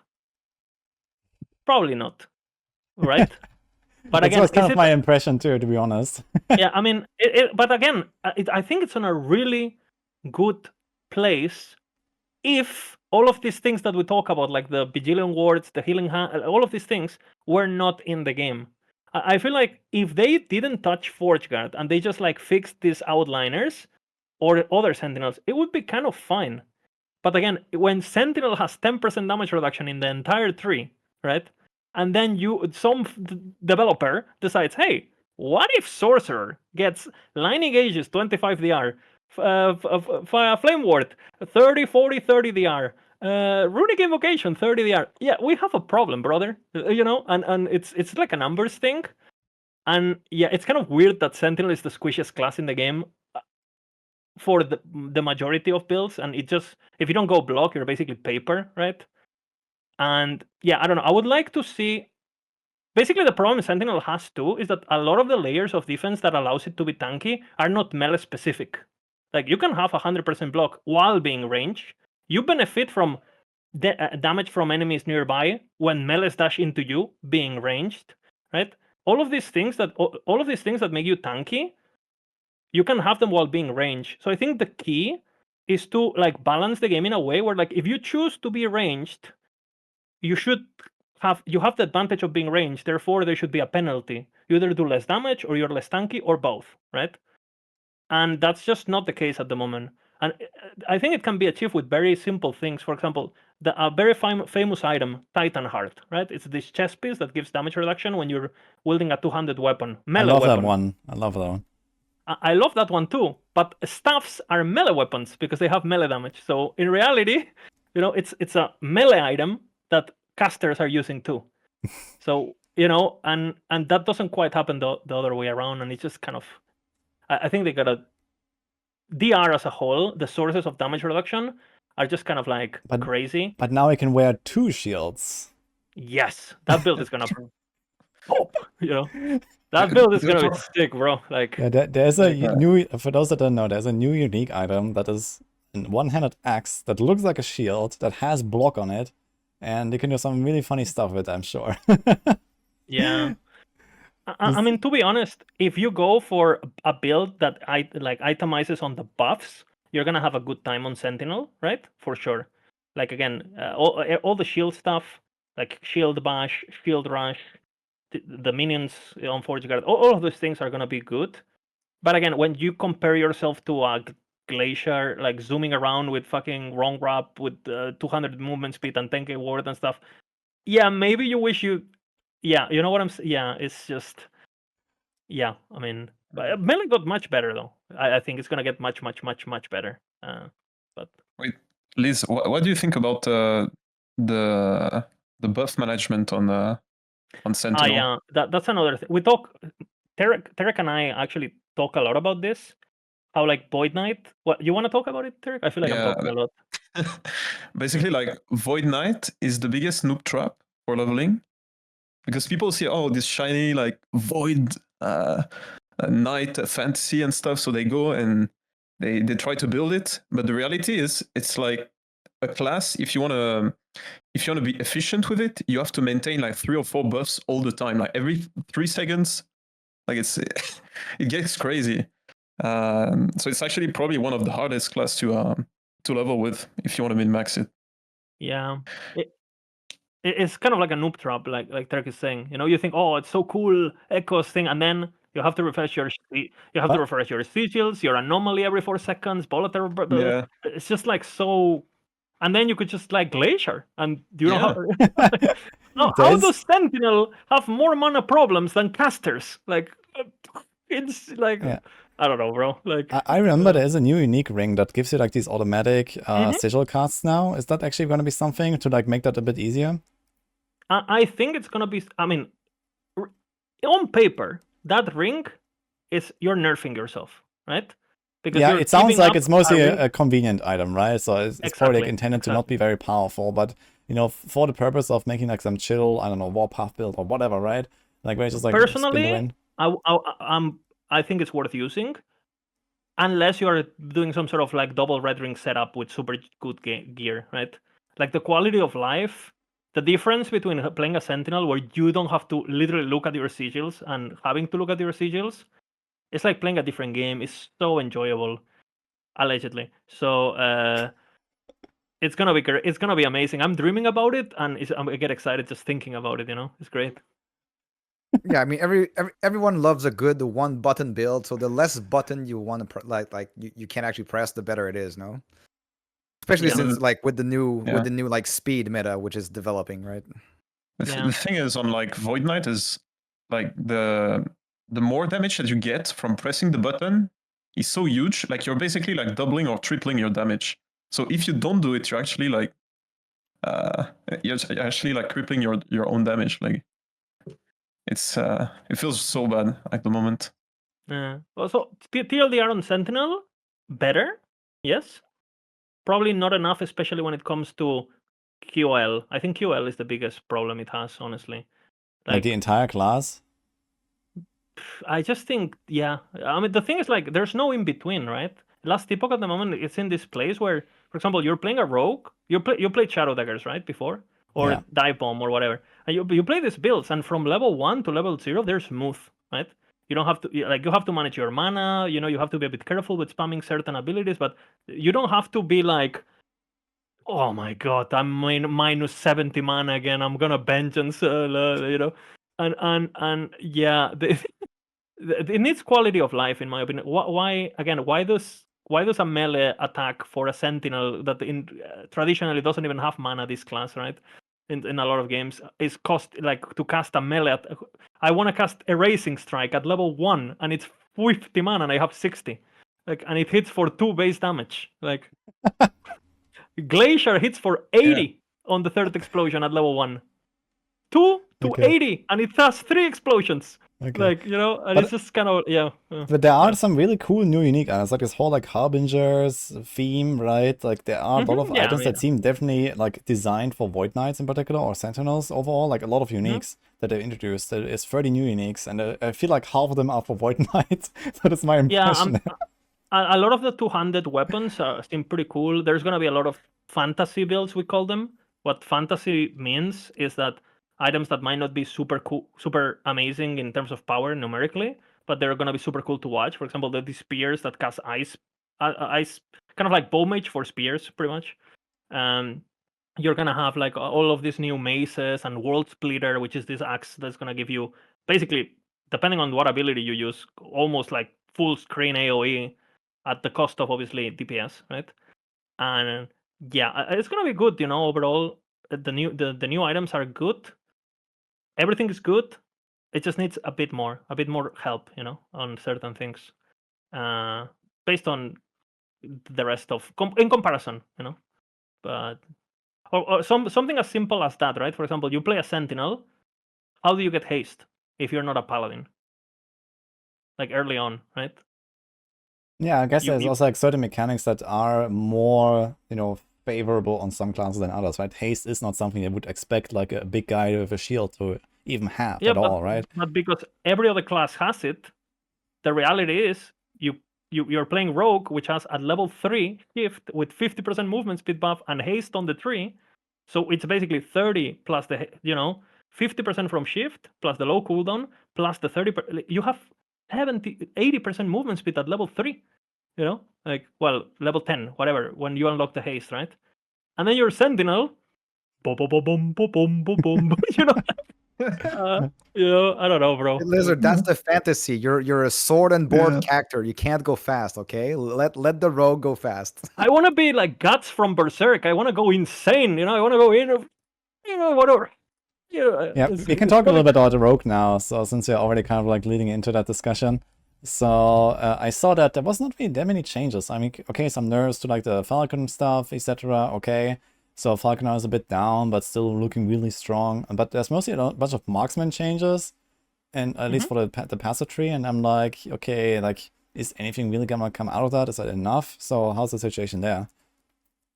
Maybe not anything like super new, but like definitely there's one specific item called Phantom Grip, which gives you plus levels of minion skills, base crit chance, and minion crit chance, which is essentially going to super buff Ballista. It's a ring, For dive right? bomb, Yeah, it's a dive bomb ring. is great. For example, Yeah. plus Yeah. 2 all skills, you know, and crit is insane. Yeah. So it's giving like the plus levels to all minion skills is gonna super buff. Well, it's gonna be great for dive bomb as well, but like it's super buffing Ballista, especially the DPS version where essentially we're getting access much more easily to another 100% multiplier. So that's gonna be an insane amount of damage. But like I like where the rogue is going, where even though it doesn't get as much, it's harder to build tankiness compared to other characters. You don't have that much, in the passive tree, not much life support. You get access to some glancing blow, but it's super hard to cap glancing blow. And So yeah, what I like to do is like, going full rogue fantasy. You're only dodging everything and invest only into damage, like full softcore glass cannon. And it's going to deal a ton of damage, like an absolute truck ton of damage. this is coming from the Ballista perspective, and unfortunately, for the marksman perspective, that is not the case, right? If you go that approach with things like multi-shot or regular bow detonate arrow, you don't have that luxury, right? Like again, all of these abilities just cost too much mana. It's hard to sustain. Marksman, again, amazing buffs, but again, kind of similar to the Sentinel situation, right? Where it's great buffs, but it's just not quite enough when it comes to comparison. Again, it's great stuff, but it's just like, I guess one thing that is kind of important here is also that we talked about this with like, ranged builds benefiting from damage reduction that is usually more designed for melees. And I kind of feel like the rogue has the same problem. Like when I play a Falconer, Falconer has like so much built in, kind of like, glancing blow, there's yeah. armor, like it kind of has everything. You can play at range, you have your pet that can just do stuff for you. And then you can play a Blade Dancer, where you don't really have like any extra additional defenses, I feel, to maybe make up for the fact that you are actually a melee compared to the Falconer. And I'm like, I mean, whoa. Like, you have a big yeah. buff on Death's Door, which is the Blade Dancer point. yeah, Death's Door that was gives buffed, you- that is true, but I mean, first of all, you have to Berserk. survive the hit that activates Death's Door, right? So, I mean, you can get fairly tanky with a Blade Dancer, but it's not as straight up as you would think, right? mhm. With things of perfection and stuff. And talking about Blade Dancer, the TLDR on Blade Dancer is like it's still a very strong class. It's probably still gonna be the fastest, just how fast it is with the builds and the playstyles. TLDR that you need to understand if you're a Shadow Dagger fan in the chat and you want to play those rogue, rogue every season kind of people that I assume in this chat are pretty common. You basically, this is TLDR. The Umbral Blade stuff is gonna apply Shadow Daggers slower.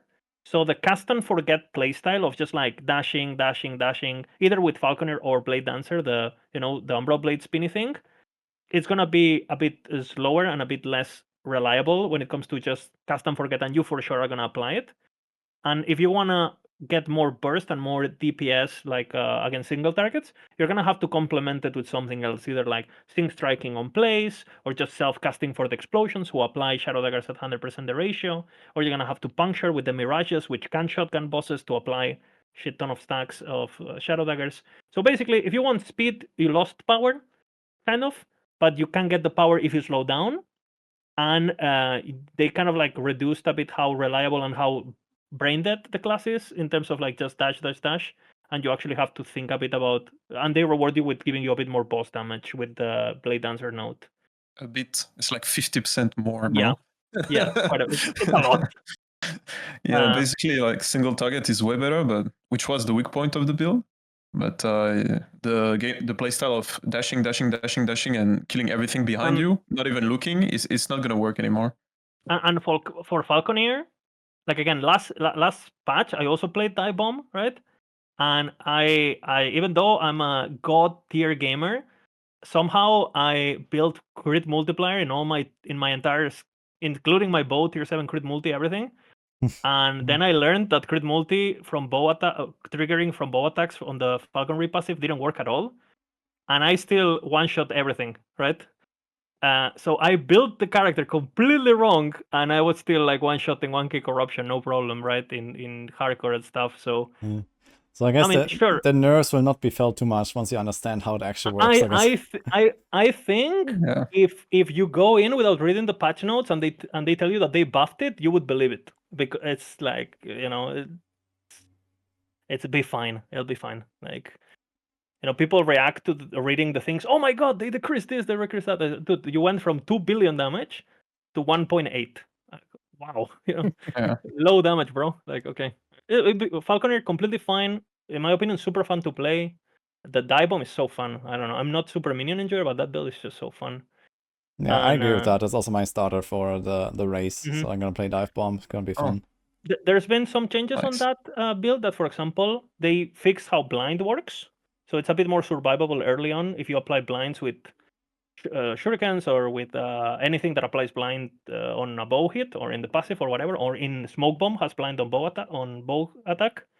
So that's kind of nice for hardcore. Like if you don't have crit avoidance yet, just specking Smoke Bomb just to get the blind on, so you don't get smacked by Lagon or whatever. Yeah, it has like what is it, crit damage reduction now or crit avoidance or something? Yeah, it just basically makes it Avoidance. so the enemies can't do damage with you. They can't crit anymore at all, right? Yeah, they can't. Yes. Yeah, that's really good early on, I guess, until you actually cap it. Obviously, you don't want to rely on it later, but it's not helping marksman early until it builds its dodge and his HP, which doesn't have an easy time as other classes. So yeah, overall, it's gonna be good, man. It's gonna be good. The only thing is just getting crit is gonna be a bit harder, and Dive Bomb is the kind of build where if you don't have crit, kind of feels bad, right? Until Dive Bomb is reliable. They nerfed the shadows a bit, but again, you were killing on the first hit anyway. Like the shadows were like attacking nothing, so it's like it'll be fine. It'll be really good. It's really fun. They didn't nerf the playstyle itself, so it's good.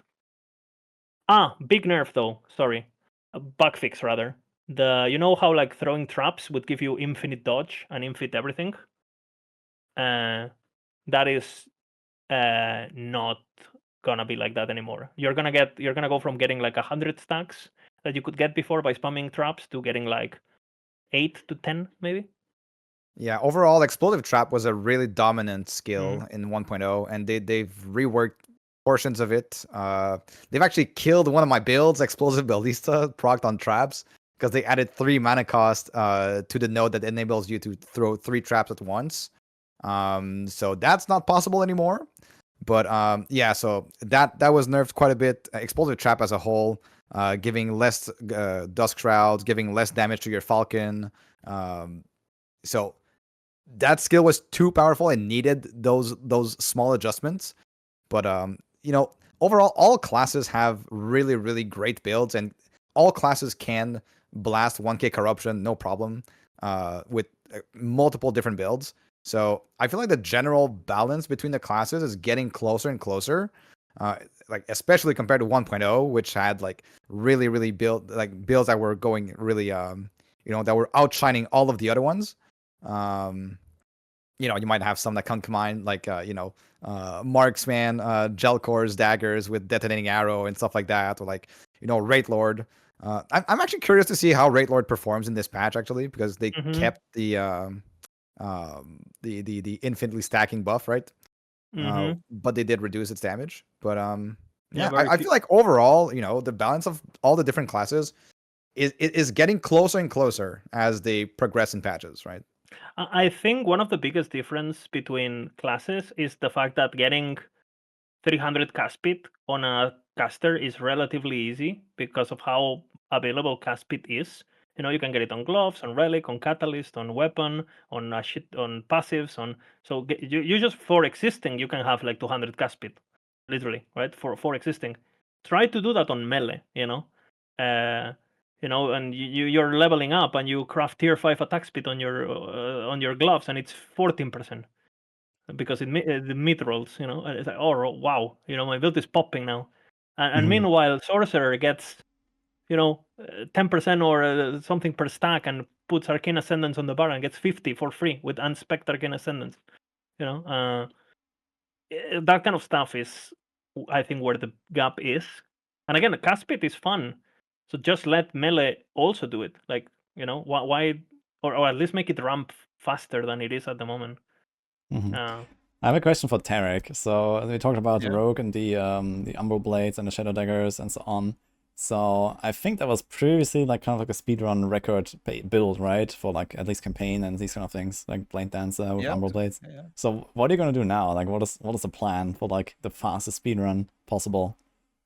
I mean, it didn't change much. It's just that instead of just building the Umbro Blade as it was before, I'm gonna add the Explode node, where the blade explodes after a few seconds, and so you get like more Shadow Dagger applied. But the thing is, I'm probably not gonna just shift all the time, because there's probably not gonna kill stuff behind me. Because I wasn't killing it for like killing monsters behind me for the loot. It's just for the XP. So I don't know. We'll see.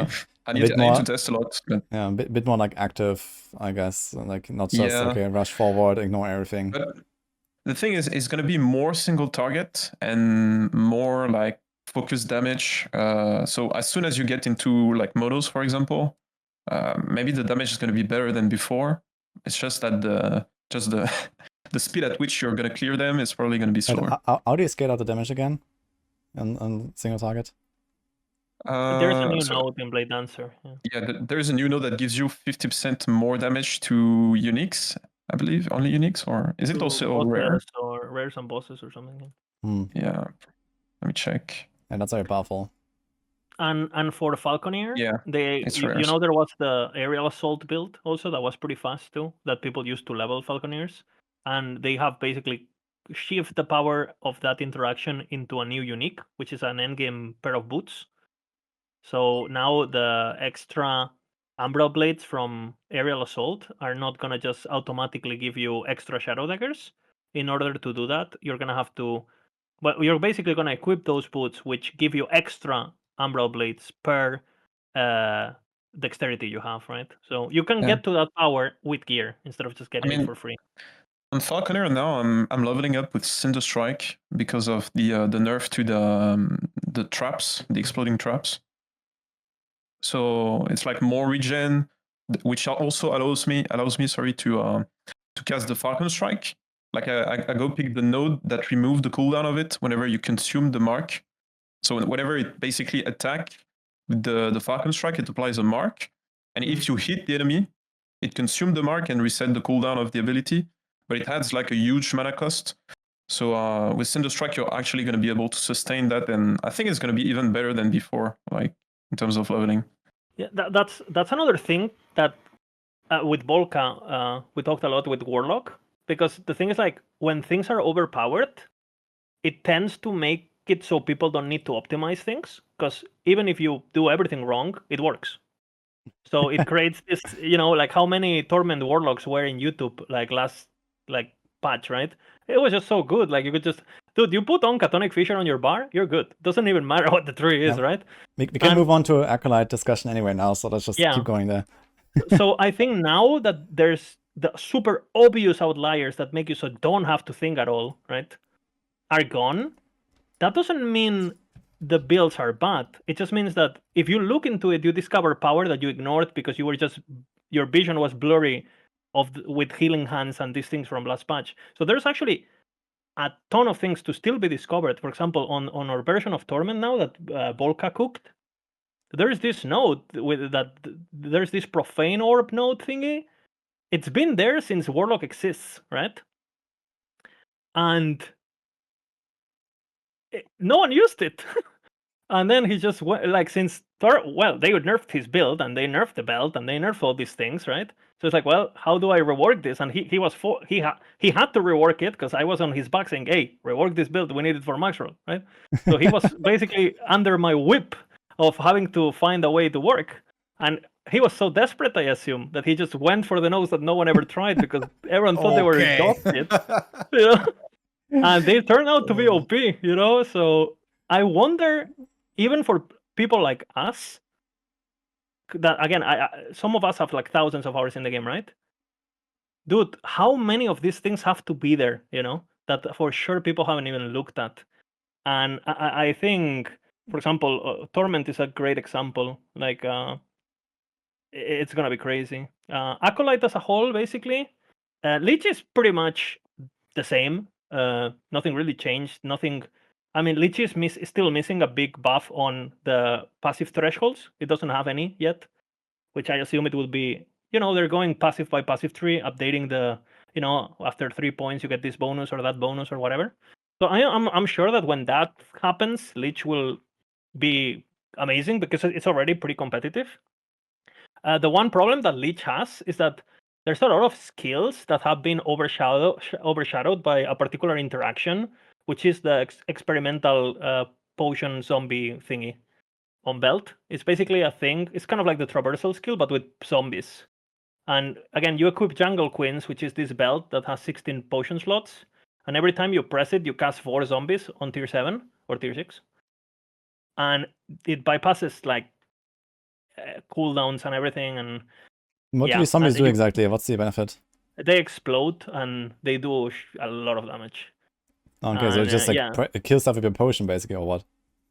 I mean, you have 16 potions and you go, and so because that interaction is in the game, everything else feels like, I don't know, and it's so weird that the entire power of the class relies on experimental affix that bypasses mana cost, bypasses cooldown. So again, a zombie that would cost like 30 mana to cost or whatever with all the skill tree. So these zombies get the skill tree as well. Yes. Okay. Yeah. Because I remember using that. I had like a belt that actually had this because it has like minion damage, and that was good for my Falconer as well. Yeah. So I had like experimental affix there. I had minion damage and the experimental minion damage to the zombie. And I was like, okay, the zombie, like, who cares? Like, what is this? For the memes or something. But apparently that's something.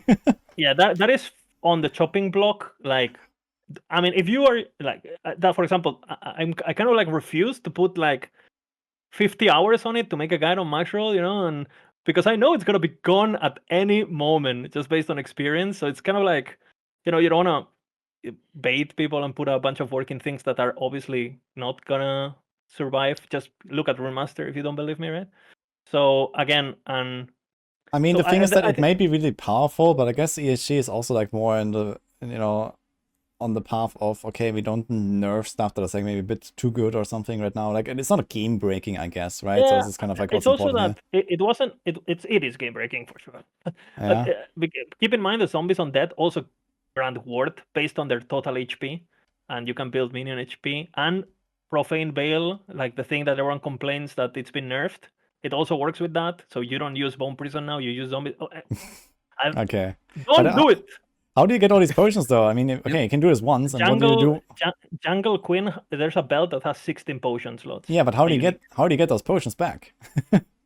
I mean, you just get chance on potion find, and you just. I mean, what people do is people just go in, and they go on the boss. There's stuff on YouTube. You can look it up, right? People just go in and do, and the boss dies, your PC dies, everybody dies. It's nuts. Okay. So yeah, that one, yeah, it's annoying. And then there's an entire discussion about, for example, Reaper form Lich. About if you play a Lich and you don't use Reaper form and Dead Seal, it's kind of unplayable. And I feel like it's kind of okay that a class it's a bit more limited in options if they offer something very unique. Like not every class has to be able to do everything, And I feel like Lich staying like niche, but just being very particular and very good at what it offers in terms of fantasy is good. So I don't know. I love Lich, but it needs thresholds in the passive. It'll be fine. Yeah. Okay. Do you have any other notes here on Acolyte from Tarek or Bina? I'm not the biggest Acolyte enjoyer, so like Liz has played Acolyte quite a bit actually. Yeah. It's like probably your main, right? That's probably your main, I would say. Is that or? Well, He played a lot. I guess it used to be. I don't know. I probably have like 4,000 hours on Lich or something, just on Lich. Okay, so it's like the And I'm third still most bad. played, I guess. Yeah. At that rate.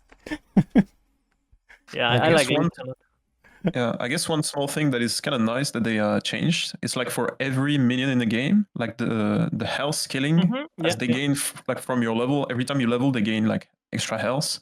They increase that, so now like they're gonna die like less in the campaign or in the end game.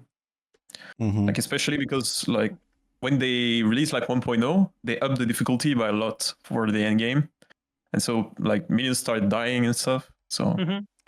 Yeah, overall, minion enjoyers, they've been buffed. They've been buffed this patch, like skeletons and stuff, because they were a bit squishy, especially early on.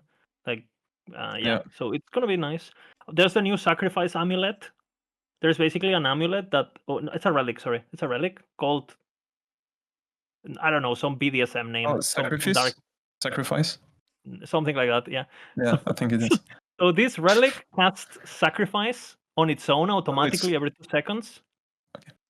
So yeah, it's gonna be that's for sure. With the zombie belt, you see where I'm going. Like it's. Yeah, I don't know much about the minion builds on Acolyte, but I also looked at that item and I was like, okay, that really reminds me of some of the free stuff with the zombie dogs there, and there's also a sacrifice skill, and you can explode these, and there's probably some cool stuff you can do. That sounds kind of funny. So. Yeah, it's gonna be. I'm probably gonna play it eventually because it looks fun. But yeah, and then Necro basically stays the same pretty much. Dread shade everywhere, minions, boom. I mean, minions in general is relatively good in last Epoch compared to most other archetypes. I feel like there's a lot of minion stuff you can do on Acolyte and also on Primalist. And I guess to some degree, Falconer is considered a minion build, but not really, I guess. But we can also talk about Primalist. So you just talked about the minion survivability, and that is definitely something that I really hated about playing Primalist. I was playing Beastmaster or something like that, and like, my wolves are constantly dead. I have to revive them. My crowd's dying easily. And I mean, there are ways around that. And it seems like it has gotten a lot better now, because like this whole revive mechanic that Primalist has seems so annoying. And if they kind of like, make it a bit more baseline survivability for the minions, that would be really helpful. But you can talk maybe about the class in general now. I asked once why the revive mechanic, and I got told that it's because they want to It's because they want to transfer the identity that the Primalist cares about his pets, and he doesn't want. Okay, come on. I'm not trolling. I guess I I am guess they not got trolling. inspired by like WoW Hunter or something like that, WoW Yeah. Classic Hunter or something like that. Maybe I could imagine. You know, where like you have to feed your pet and these kind of things. Yeah, animal And lover. I think in WoW that is really good. You know, that fantasy that works, right? But I feel like Yeah. in ARPG, like it felt so annoying every time these guys die, and I have to run on them, I have to stand on them for like 5 seconds, and then they come back, and then they die again in the next pack. Unless you like invested a lot into them, I felt like, yeah, you know, I just want to have some wolves that buff me here and there as like a support skill. You know, I don't want to invest like 3 item affixes and whatever, right? and like, well, Yeah, well, there's workarounds because you can actually, you know, like it's been in the game forever, but basically snapshotting, you could have like one set of gear with just like a bunch of minion health, of minion damage, a bunch of like all kind of things, and idols and all these kinds of items. He said the word, guys. He said the word. Yeah, and just, you know, summon them and then swap all of your gear to a second set of gear. But like, who actually wants to do that like every so often, right? It's just like it's quite annoying, right? But Again, they- it's fuck. Yeah. Sorry, Derek.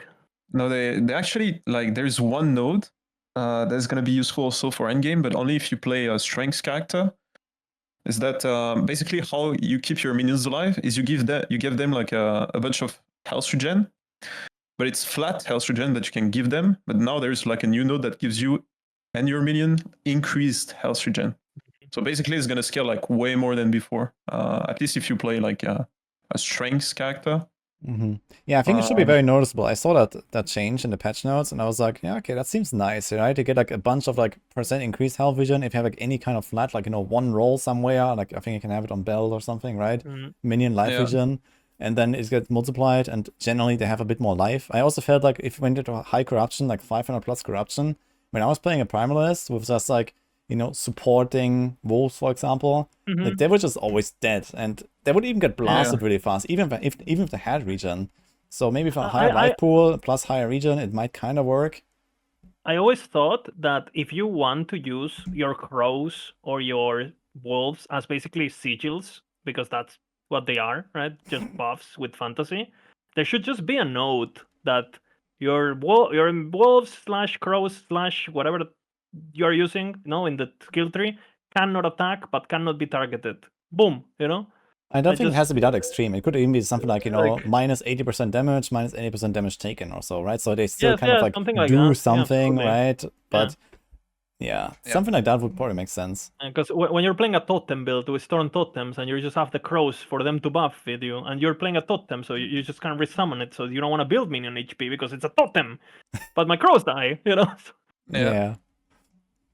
I think it makes more sense if like pure minion builds actually care about investing into the minions, but it's like, okay, I want to just like play, you know, a Beastmaster, and I want to smash stuff, right? And my wolves just run with me because, you know, they give me like the wolf buff. Yeah, sure, right? It's nice. And it's like, okay, what else do I put on my bar if I don't do the wolves? I mean, okay, I have my totem, I have my Warcry, and I have my leap, and then there's like one more slot. And what do you do with that, right? So yeah. That was kind of like my problem, for example, when I was playing these builds. They were not like dedicated minion builds. So that was very annoying. So I hope that's gonna be much improved now. And those affixes kind of feel bad to put, right? Because they're prefixes as well. So you're sacrificing a lot of damage to give your minions tankiness. Like, it just feels quite bad. Meanwhile, zombies, you know, like and Falconer is just going around being immortal like a fucking torpedo jet, you know, killing everything. It's like a raid boss. I don't know. On the Primalist topic, minions, though, boss DR has been gone. It's gone now, right? And minions, although they suffer with the early game a bit, and, you know, the regen and all of that, everything you're saying, like pure minions have actually very, very crazy DPS potential, just because it's kind of hard to balance abilities where the amount of minions can get bigger.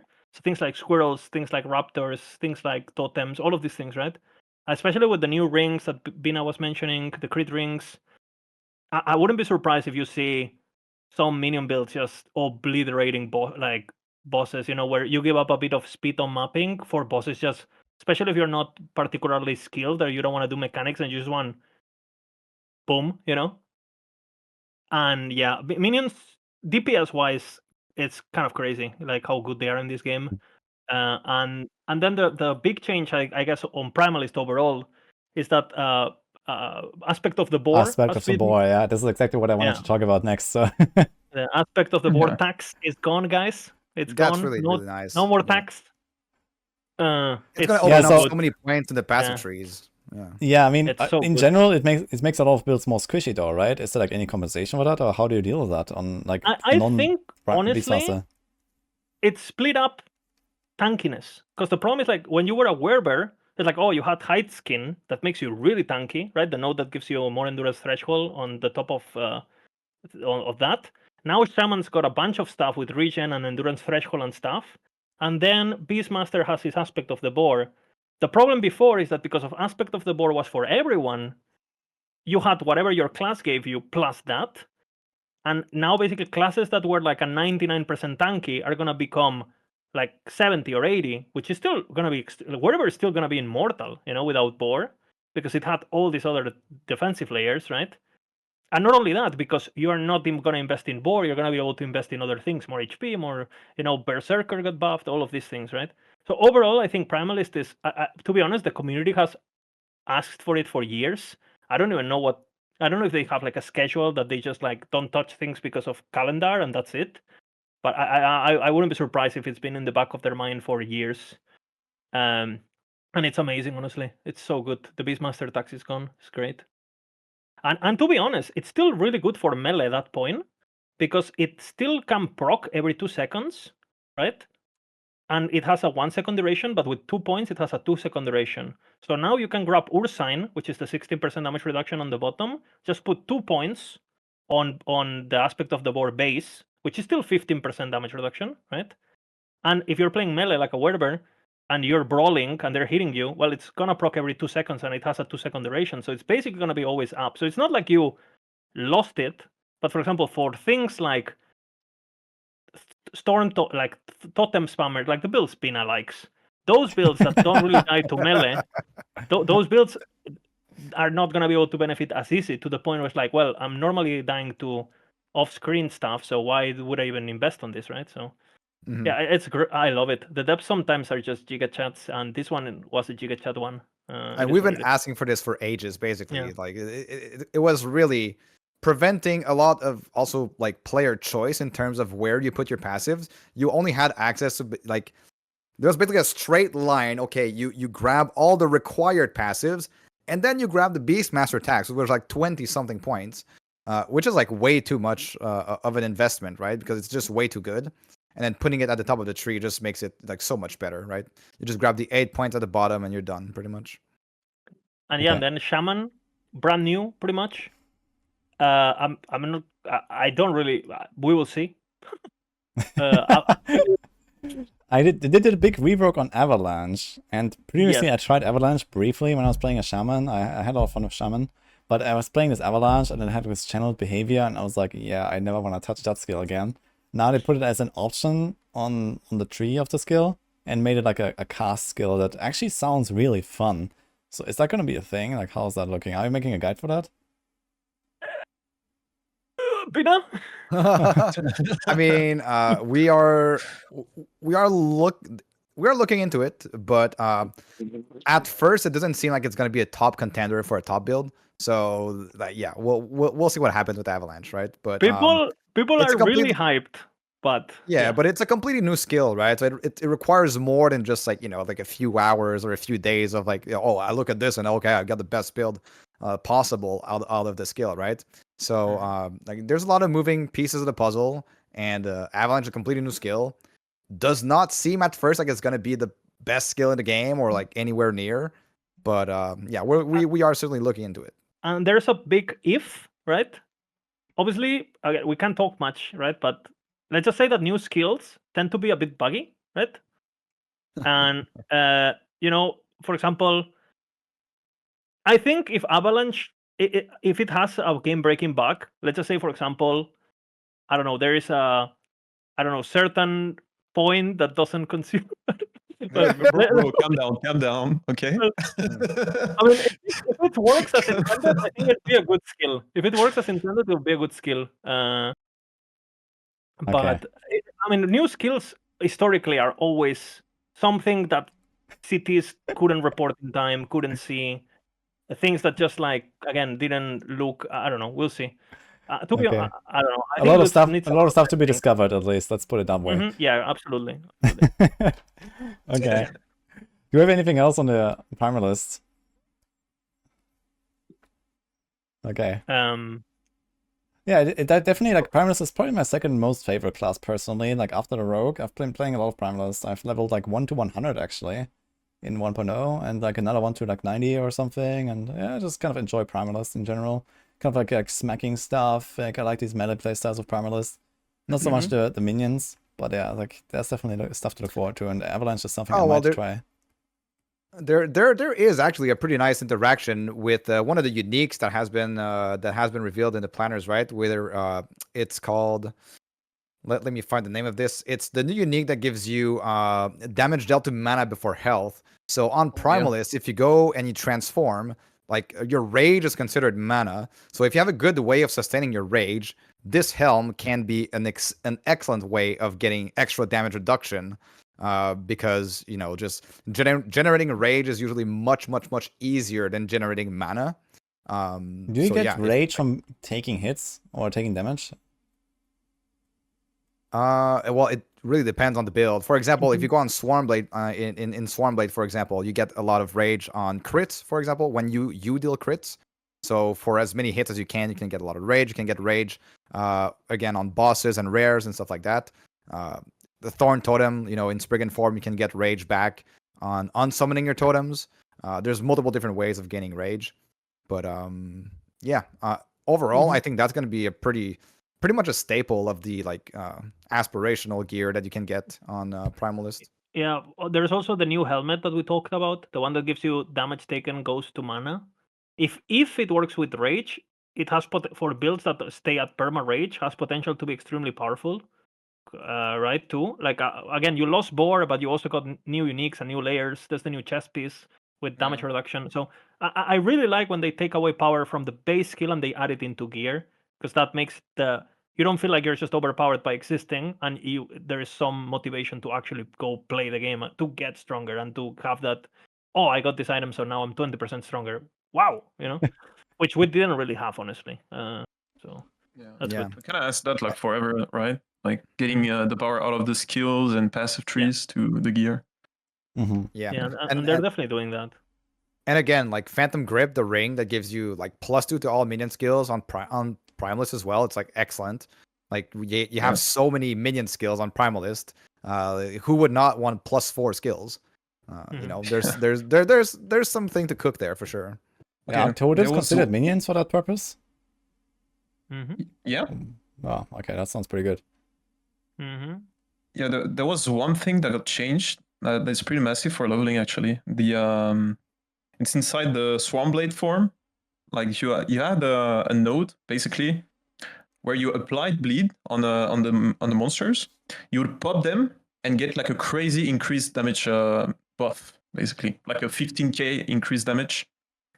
And they basically divided that by 10. So yeah, rip for that build. Like before you would pop the bleed, you would one-shot everything in the campaign. It was crazy. Okay. Yeah. All right. It is what it is. But yeah, like to wrap up the class discussion a little bit. So it seems like there is good stuff to look forward to on all of the classes, at least baseline. Maybe not for every single mastery. So some seem a bit weaker, like Marksman seems a bit on the weaker side. I'm not sure about Forge Guard. He said it's like buffed but not enough. So I guess it might be still one of the weaker masteries as well overall, I guess. Is Marksman the weakest mastery? What do you guys think? It might be, no? Looking at the tier list, it definitely looks like it. At least the tier list that you guys made. So. And it's also a bit misleading too, because then a lot of people have this perception of Jacklors, which is a Marksman build that used 0 points into Marksman, so that says enough, yeah. I mean, Marksman is just like really, it's hard to get tanky. It's pretty squishy, right? So and it doesn't do enough damage for how squishy it is. Basically, you got the glass, but no cannon. Basically. Yeah, the glass maybe with still no some work cannon. to be done there, I guess, in the future. Maybe they're gonna make some cool new uniques, or maybe they're gonna like buff the tree a little bit, or the base skills could also be buffed, right? There's many options they can explore there. Yeah, I think mana cost just feels horrible. Why, like punk, like generator spender, but just let me spam multi-shot, bro. Like, come on, like. Yeah, Yeah. we go to like You can spam glacier, you can spam multi-shot. I don't know. Just make it 0 mana, bro. Like, stop, go crazy.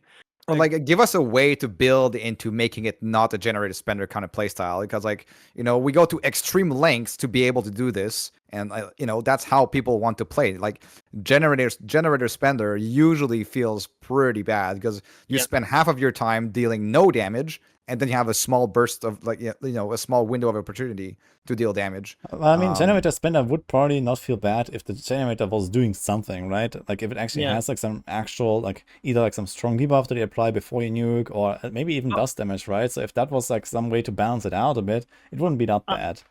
There is some good ones. For example, Runebolt felt pretty good for that reason, no? Because Runebolt gives you a bunch of power that is global, or Swipe feels a bit like that, right? Where you can get regen and things that you can actually feel powerful while generating mana. But I mean, Puncture gives you the bleed buff, but if you're not playing a bleed build, then what do you use? Like, okay, you have Cinder Strike giving you the elemental thingy, but I don't know. Like That is when I true. think, Runebolt,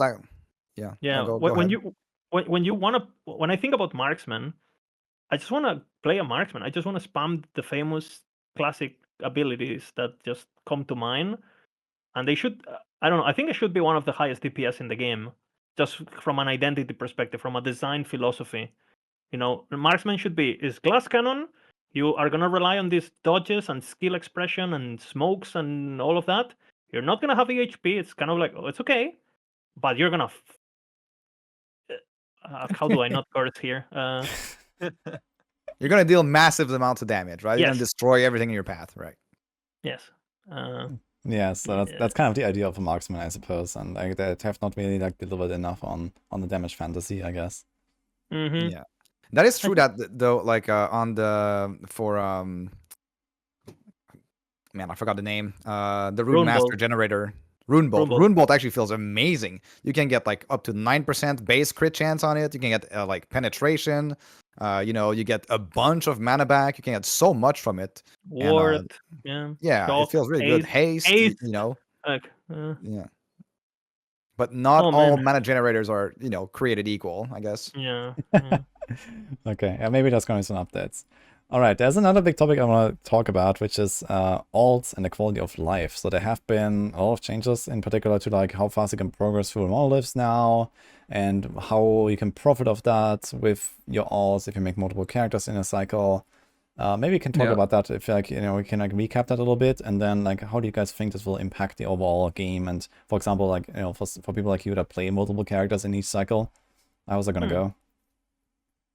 Well, it's much faster to push corruption. It's much faster to also like with the new glyph that they release, you're gonna be able to like level up, go through the non-empowered monos super fast on your alt, since it's gonna fill up the entire stability with the new glyph.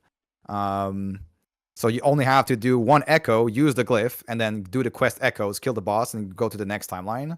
So that's gonna feel pretty good on alts. It's also gonna be usable like to just on your main character as well, to get more stability on your main character on the timeline that you want to push. But I think it's going to be, if you want to play the meta, you need to have at least one COF character. Well, if you are MG, right? If you're going Merchants Guild, you're going to want to have at least always one COF character to be able to farm those runes of creation.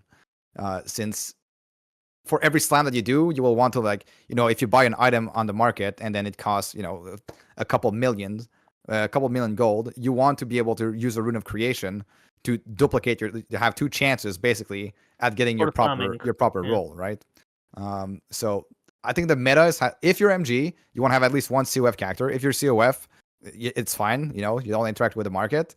But yeah, there's been a lot of quality of life improvements to be able to go faster and not feel as much as a chore when you're on a second character or a third character, especially when it's like, your 10th character. You don't really care about, like non-empowered monoliths. For the people in chat who might not be familiar with the system, basically there's this new crafting thingy that only drops in empowered. So you will find it on your first character, and then you can use it on your second or on that character itself, right? I don't know about the Glyph of Envy. Yeah, exactly. Yeah, it sounds actually kind of interesting. Like, what if you play COF and then go for only the glyph prophecies? You're gonna get lots of these glyphs, I guess, and just like power through the monoliths, right? Yeah. So can they drop from like? I think there are Harbinger drops, but I guess since it's a glyph, you can probably also like hunt down glyph rewards on the monoliths or from the prophecies. We'll see. I don't think they're gonna be very rare because they're meant to be used, but we'll see. They have said that they're going to be about as rare as dungeon keys. Keys. Yeah, so, I mean, your stash is probably filled with dungeon keys. Yeah. Yeah, they have said that. Yeah. Okay, that sounds like you're actually gonna get a lot of them. Like, yeah. Do you have any idea like how much stability they add? Like, I know that. I guess the idea is that it fills it. Basically. On a non-empowered, all of it. So you go into one timeline, do one echo. So doing one echo, it detects that you're on that timeline, right? It like links. Wow. And then you get out, buy an item on the vendor, use the thing, it's full. You go to the boss. So if you do a bit of campaign skipping in 20 and stuff, echoes, you're in empowered. Yeah. Yeah, with a bit of campaign skipping, you can be an empowered monolith in like 3 hours, 2 hours, or something. Like that's it. Way faster. Yeah. Way faster. With legendaries not having like any requirement except for the twinking, unique. If you're twinking crazy. and you're playing, yeah, absolutely. Yeah, you just like a bunch of like LP gear, like low level items, with like a bunch of really good legendary stats, and they go. Basically, they changed one thing. They also changed one thing. Bro, come on. Yeah, let Tarek speak now. He hasn't said that much. I swear, this guy, he speaks for 2 hours. I want to speak. He doesn't want to. Yeah, so go ahead. What I wanted to say is that the also the timeline, the last level of 90 timelines, now on all of your alts, you only need to do one instead of all the 3. So it's also going to be like much faster, even if you don't have like the Glyph of Envy, like regardless. It sounds like we're kind of going into like the D3 direction here, where your alts are just going to be like up and running like in no time, basically. Like, I'm not sure how much you guys have experience with Diablo 3. But like leveling the alts is literally like a few minutes basically to get to level 70, and then just kind of where you start. But if you have a bunch of like materials lying around or something, you just like stand in town for half an hour, craft some gear, and then you're good to go to blast like the baseline, Nephilim Rifts or something like that, and you can gear up from there. And okay, half an hour might be a bit optimistic for last Epoch, but yeah, definitely seems like we're going that direction where like an alt, you can just do it in like an afternoon, easy peasy, right? And get to like, I don't know, level 80, 90 or something, and you have a build, right? Especially Merchant's Guild. You just buy the stuff, and there you go, right? You have your setup. Yeah, you can definitely get to level 70, 80 like quite fast. Like even if you're not like a speedrunner or anything, right? So by the end of the regular non-empowered monos, usually well, actually, now that you skip everything, you'll be really low level if you just skip everything and you go in empowered right away. Like you'll be what, like level 50 or like gonna be funny to see for the hardcore race, I guess. How far you want to push it. Yeah, not sure it's that great for hardcore, huh? Yeah, you better have like some crazy legendaries if you do that. Yeah, but at least you're gonna be able to play, feel how you're playing normally, and then whenever you feel, oh man, I'm ready for empower. Because in some characters, you just especially if you're twinking. I guess the idea is also like maybe for like first character, maybe save up the glyphs at the start, and then you go into empowered first, and you can just use that to like boost your corruption really fast. Whenever you have a power spike, it's just like okay, like boom, stability, do the boss, do Orbis, repeat, something like that, right? Yeah. So that's probably also kind of a strat. On empowered, they don't fill up the bar completely, so they only give you a bit. But yeah, but even that helps, right? Just go... them, yeah, absolutely, yeah. Oh, also now you can freely swap blessings, and this also unlocks the blessings for your ults. So I don't know how it's gonna be with your ult. Like, do you have already like all the blessings unlocked if you have already unlocked them on your main? Well, Or I do you think in need the patch to note or in the blog post it said that you get the minimum value on your alts. So Yeah. you still have to go grind them Yes. again on your alts, but you get the minimum value, I Yeah. guess, baseline, or maybe after the first completion of the timeline. Either Yeah, way, I think it's after first kill you get yeah. whatever. I So think. like as you go into empower monoliths, which are gonna be really fast, right? You're gonna have at least a baseline of all of the grand blessings. So that is actually really good as well. Mm-hmm. Yeah. So you have like a big power spike there right from the start, basically, from all the grand blessings at least a minimum. Yeah. I Also for certain builds, like you're playing a throwing build and you want to get sustain without the throwing glitch. Blessing is so hard, and it's gonna enable more. You're not gonna have to use meta builds to level alts, which gets very repetitive. If you are a Lich player and you want to have a Harvest Lich, a Dead Seal Lich, and and a Sacrifice Lich or whatever, or minions or hybrid or something, you're gonna be able to, instead of playing the same Spirit Plague setup for leveling the meta, you're gonna be able to just twink and do whatever you want, which is so much better for people who play a lot. Yeah, it sounds also really fun because there are so many like unique items in Last Epoch where it's like, man, you find this thing like, oh, this looks so interesting. I really want to make a build around this, right? And I had like my entire stash filled up with such items, and like, I have like 200 builds in my mind ready to go. And I'm like, like, what am I gonna do? When am I gonna do all these things, right? And in the end, like I played for like a month, and okay, I was like really trying hard on like my Falconer. I played that for like 2 weeks straight or something, or 1.5 weeks. Going like, all the way to like 1000 corruption and everything. And then the other builds, I didn't do that much, right? I went to like 90, maybe 95, and, just had fun with the build.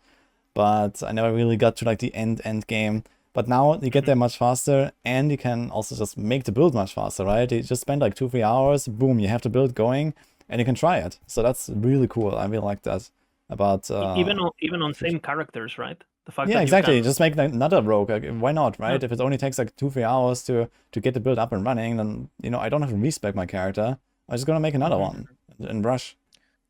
I mean, Yeah, and they made that system. I mean, all of those systems, those quality of life changes for like solo players, because technically before you could do that like with another player, like in a party, they could boost you like in 10 minutes. You could go unlock like empower stuff. So now as a solo player, you can also do that like in 3 hours, something like that. Feels nice.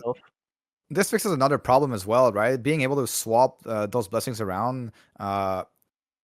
Ellie has a 20 character limit online.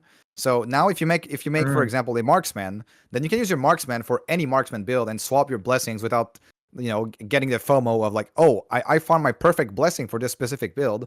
I want to be able to keep it because it took me, I don't know, I had to get to like 600 corruption before even unlocking it. So this enables you to like have one of each mastery essentially, and not fill up your character slots. Yeah, the blessing swap is definitely really cool. So for those that are unaware, you now get the values of all the blessings that show, right? When you kill a boss, you kind of like put them in your blessing stash, and then you just select one that you want to use, basically. And then you can also go to the NPC and change to whatever blessing you have unlocked in that timeline already for like a little gold cost. So it's gonna be very easy to swap. The new faction has this thing where it rerolls the... you get like a lucky blessings. roll, basically. You get it twice rolled and you get a better version. Yeah, really cool stuff. Very nice. Yeah, I was really hoping it would do something like this. This was also like one of the big points of feedback that I had after playing 1.0 a lot. Like, I would just farm this one timeline over and over and over until I get the blessing with like a non-crappy roll. And it was kind of annoying, to be fair. I find it fun to like unlock the blessings and maybe try it a little bit. But then, I was like, okay, I spent like 50 boss kills trying to get that blessing, and now I finally fixed my rest problem, and now I want to swap that blessing or something, and I'm like, whoa, like, do I go again like 50 times or something? That's insane. So I'm really glad that they changed it. Also, the question for you, Liz, do you know if they the new faction that gives all those bonuses and stuff is shared between characters, or is it like, yeah? Yeah. Factions that's kind of nice. Yeah, absolutely. Okay.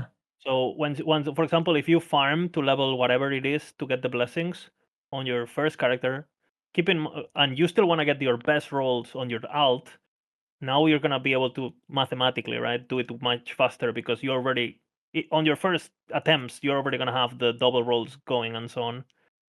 And talking about bosses, there's also a lot of help for getting boss drops too on this patch, especially for COF with the like the 250% bonus and stuff on COF. So yeah, it's gonna be nice.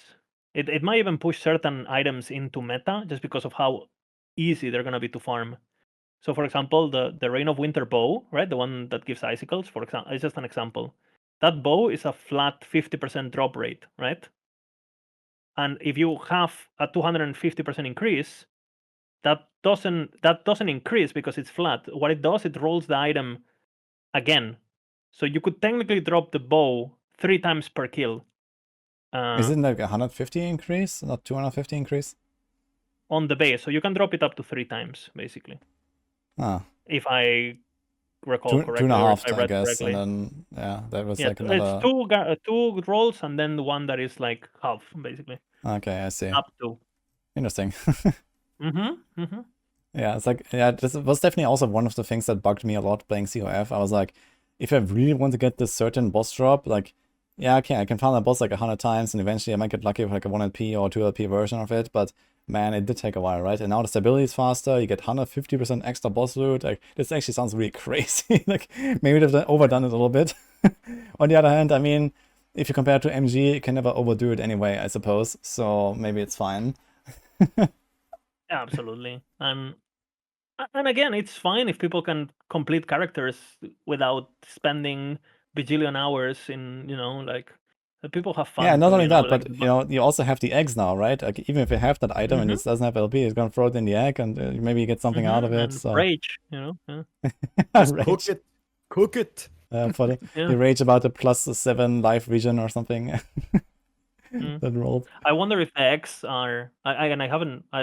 Maybe it says it on the patch notes, but maybe they have also kind of like the Weaver's Will, that it has higher chances to roll good stuff. Like, it would be cool if that's a thing too, where like it has chances to roll plus levels and things like that. We'll see. All right, I have another topic, which is XP nerfs and also the ladder that they have introduced in the game now. So I guess it's kind of like a connected thing here. So previously it was pretty easy to get to level 100 on a character if you invested enough hours and grinded, I don't know, like 200, 300 plus corruption or more, and just go for tomes all day long. But now it seems like tomes have been heavily nerfed to the point where I don't really know, like, is that the way to go for XP? I guess it might still be better going for tomes as much as possible. But it sounds like most of the XP is supposed to come from kills, making especially like level 96 to 100 very, very slow. So that's the expectation.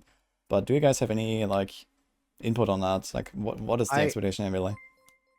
I personally think it's a really good thing that it's gonna take longer to get to level 100, since it always feels in games like ARPGs, right, where you get to 100, you get to max level, and then what? It kind of feels like you're almost like finished, right? That like spamming echoes is less fun when you're not gaining XP and doing something else. It's always better to be like multitasking, basically. Oh, I want to farm this item and I'm also gaining XP. Oh, I want to go kill this boss and I'm also gaining XP, right?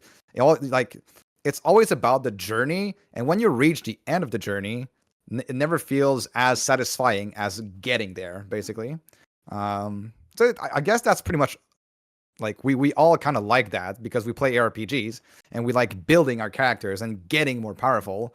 But it's not about being OP. So it's not about getting 100. It's not about being 100. It's getting there. So the longer you spend getting to 100, I think the better it is.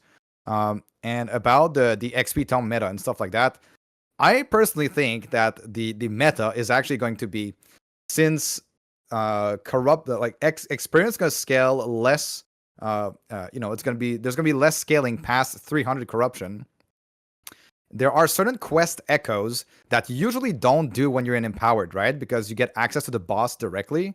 But certain quest echoes are filled with an insane amount of rare monsters, and those rare monsters give a lot of XP. So in terms of the race to 100, I think the meta is going to be get to 300 as fast as possible, and then spam that one quest echo over and over and over again. Hey, to it has the advantage of being giga safe in hardcore as well. That sounds People good. already just did. saying. People Yeah. already did that on last patch, actually. Like, Yeah. I know Terek and his community found a lot of stuff with that. I don't know if you want to talk about it a bit more. Yeah, it would be I kind of mean, yeah, interesting, actually. it's like just spamming the same quest over and over and over, and just because like the XP ratio of like rares compared to like regular monsters, certain rares have like crazy XP. Like not every monster has the same like base XP that get multiplied by being a rare.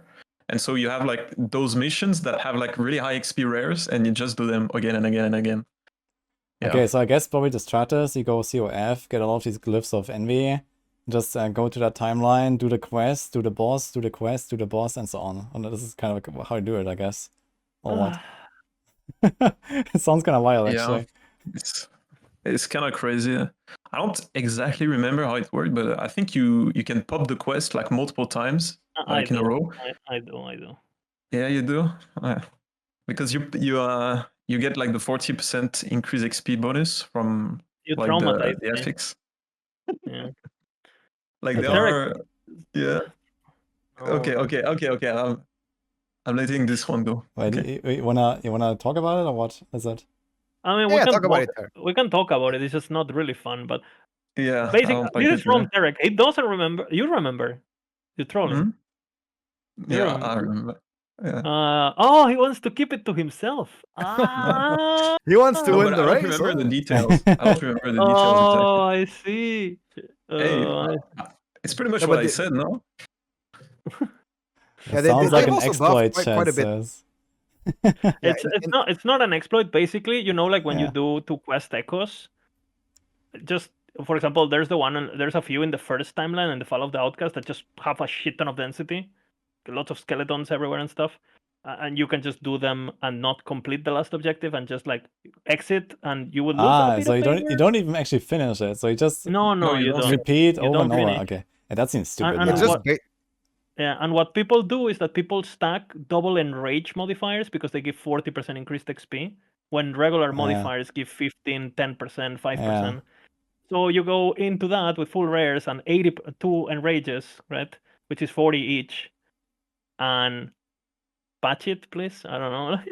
Yeah, especially now that corruption, you can get it like super fast. So you can reach like something like 300 corruption, put like 2 enrage mod, and you have like, I don't know how much XP like modifier is crazy. Yeah, And again, for hardcore, it's going to be that, sure, enrage is the best one for XP, but it's also, enrage is dangerous, right? Because it gives enemies more, like they're faster and they do more damage and all of that. So, but risk man, versus reward. it does sound boring, and this is supposed to be like the best strat. Or like, is it like after a certain level you still go tomes anyway, or do you just all the way to 100? I don't know. There's also certain maps that have higher density than others, like Frozen Sea comes to mind. Well, one that is like a frozen lake full, and it's always full of like crazy density. And so AOE is gonna be important, I think, just in general. Yeah. I don't know. Yeah, personally, I'm not really looking forward to like farming like a quest echo. No, I gotta say, I'm not so gonna do that. I'd rather lose. No. Honestly. yeah.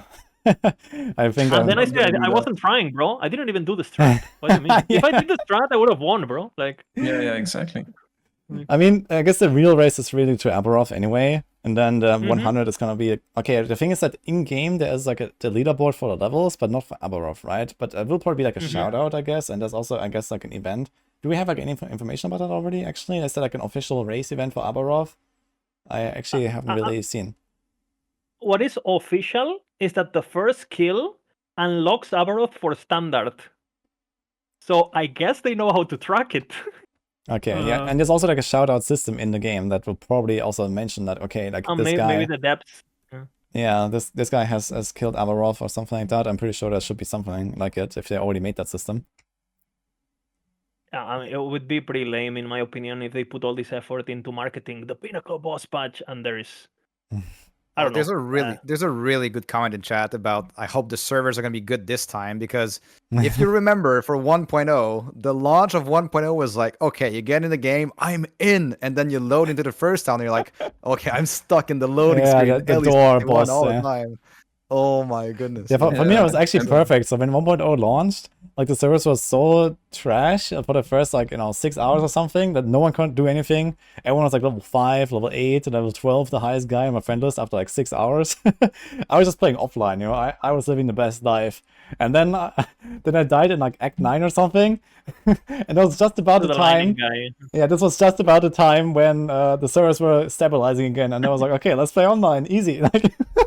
And you went straight, right? Too. Like you're fuck it, I'll just play another like 10 hours, like 20 hours. Who cares? Yeah, I did all the way from 1 to 100 in my first stream, but I did like a 40-hour stream or something. And it was pretty rough, to be fair. It was my longest stream 40? to date. Yeah, 40 hours or I- something. I also Holy. now also that if you're racing, like that's the thing, because if you want to win the XP, most likely you're giving up on the boss, right? Because to get XP, you wanna. Well, Yeah, you wanna I mean, have I a definitely web want to that do the boss, I don't care that much Yeah. about doing like another XP race. It would be nice, if I survive the boss. I'm probably not gonna try it again unless I feel very confident. But, if I survive the boss and get like one of the first kills, I will be happy with that. And then I'll just like maybe boost to the XP. But I might have to do 2 streams for that, I guess, if they tome nerfs. I'm not sure what to expect, really. On the other hand, I guess these days, I'm definitely much more confident in going higher corruption than I was at the start. Like when I did the original race, I came in second for a solo hardcore first rogue, but this was also like this was the first time I actually ever had a character above like level 92 or something. So I didn't really know what to expect at all, and I was kind of playing it very safe with the corruption levels. And maybe this time I'm gonna go higher corruption, far more XP that way, and it might work out in like one stream. But I guess we'll see. Yeah. I died 4 times in the first day. All 2 bucks, by the way. It's recorded. So Chapter 1. Yeah. It was Either way, pretty, I mean, yeah. no, keep It going, was Tarek. pretty, it was pretty frustrating for me personally because I spent like 3K hours learning how to run fast in the campaign, and the campaign, like, I can't play the campaign. The servers don't work, like. So, Yeah, Yeah, that was I terrible guess I'm for fine. like speed runners. horrible. Yeah. Yeah. yeah. Because like And that's I'll- where you take all your like the advantage, right? It's like getting to monos early, getting to empowered early, and you do it maybe half an hour faster than most people, or maybe an hour faster, and that just kind of all goes to Yeah. goes to the garbage basically. But basically, all the people who had knowledge to run fast, right? For example, let's just say unlocking mastery, right? Unlocking mastery sub 30, it's pretty fast, right? Anything plus 30 is pretty slow or average, depending on the class, right? But again, if you practice, like for example, someone like Derek would practice, and would have world records and shit, and then he would just go 10 minutes ahead of people, and then he would get stuck on town, and the people, there would be, he would start the traffic jam, and then it was like, oh, by the way, you go very fast, nice, well, hello, and you would just then start, you even would, like, better if you see reset. those people disappear in the next door before you get Yeah, out. yeah, like- Yeah. Yeah. Dude, I remember being I got stuck on the first bird boss area, but if you didn't go to town, you could keep playing. So I keep resetting into the boss teleport on the same area, and I killed the bird boss, the first one, before you go to the void era. I think I killed him 45 times on day 1, and I got 25 uniques out of it. Yeah, I was too scared to continue the campaign. I went like monos at level like 12 or something. We were in a group of 4, and we were just like, okay, let's just go monos. At least it's just Yeah. one instance, right? Dude, Not a lot of you people remember, actually Bina? knew that. So like monos were fine. It was just a campaign. Dude, And Mina, so, Mina, do yeah. you remember the first Echo?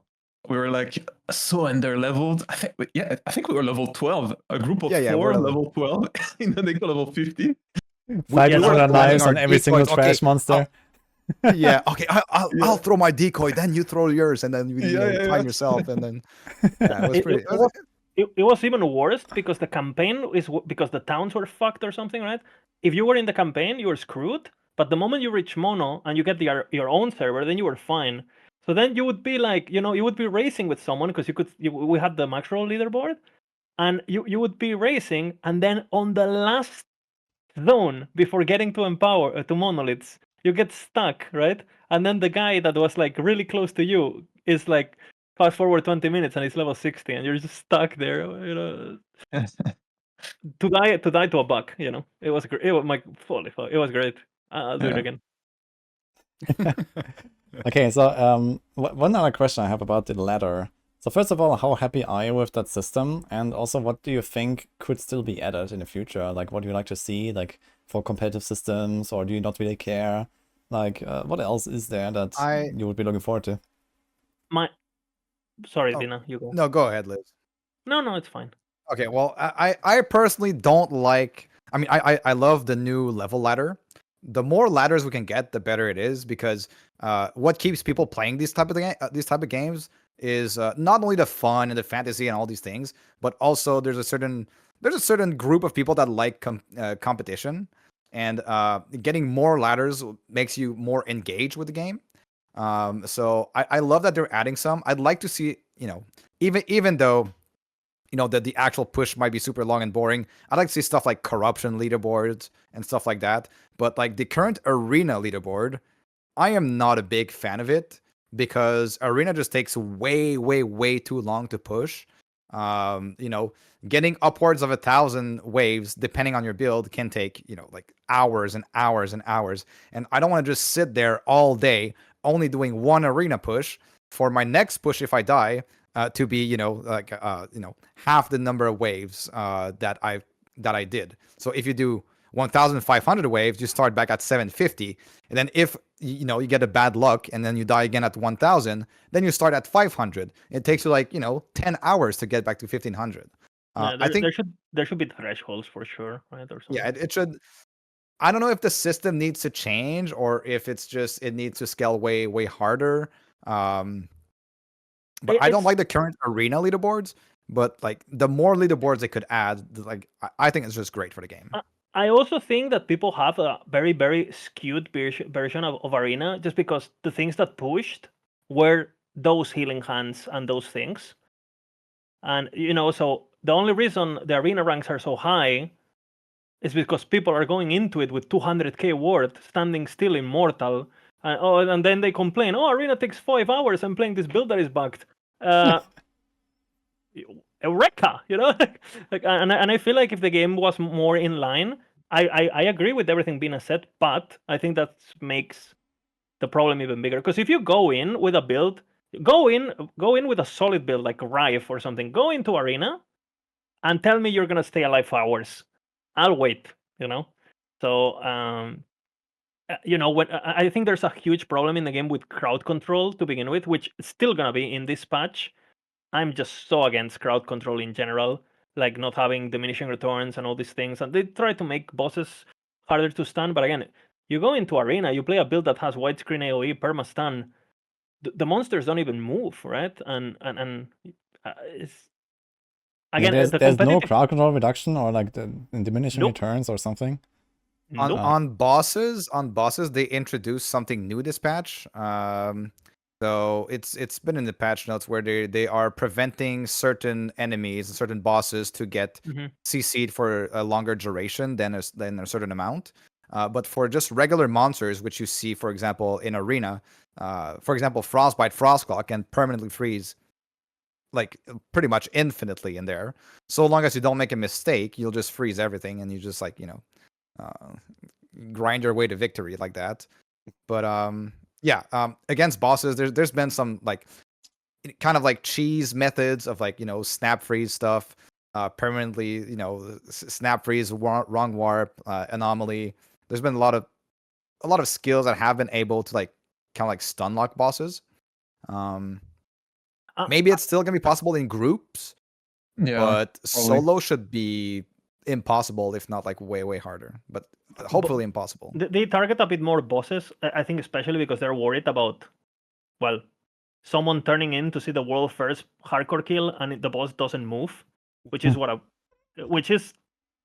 and again, if they don't give, I don't know if it has immunities or not, but I mean it can't happen literally, right? Just so yeah, I don't know. I'm a bit worried on that to begin with, and then CC is just very problematic because now that we lost CC, it's always been very strong in the game, but last patch it didn't felt mandatory because you could just be immortal, right? So why CC to stop enemies attacking me when I can just be immortal having 200k worth or whatever?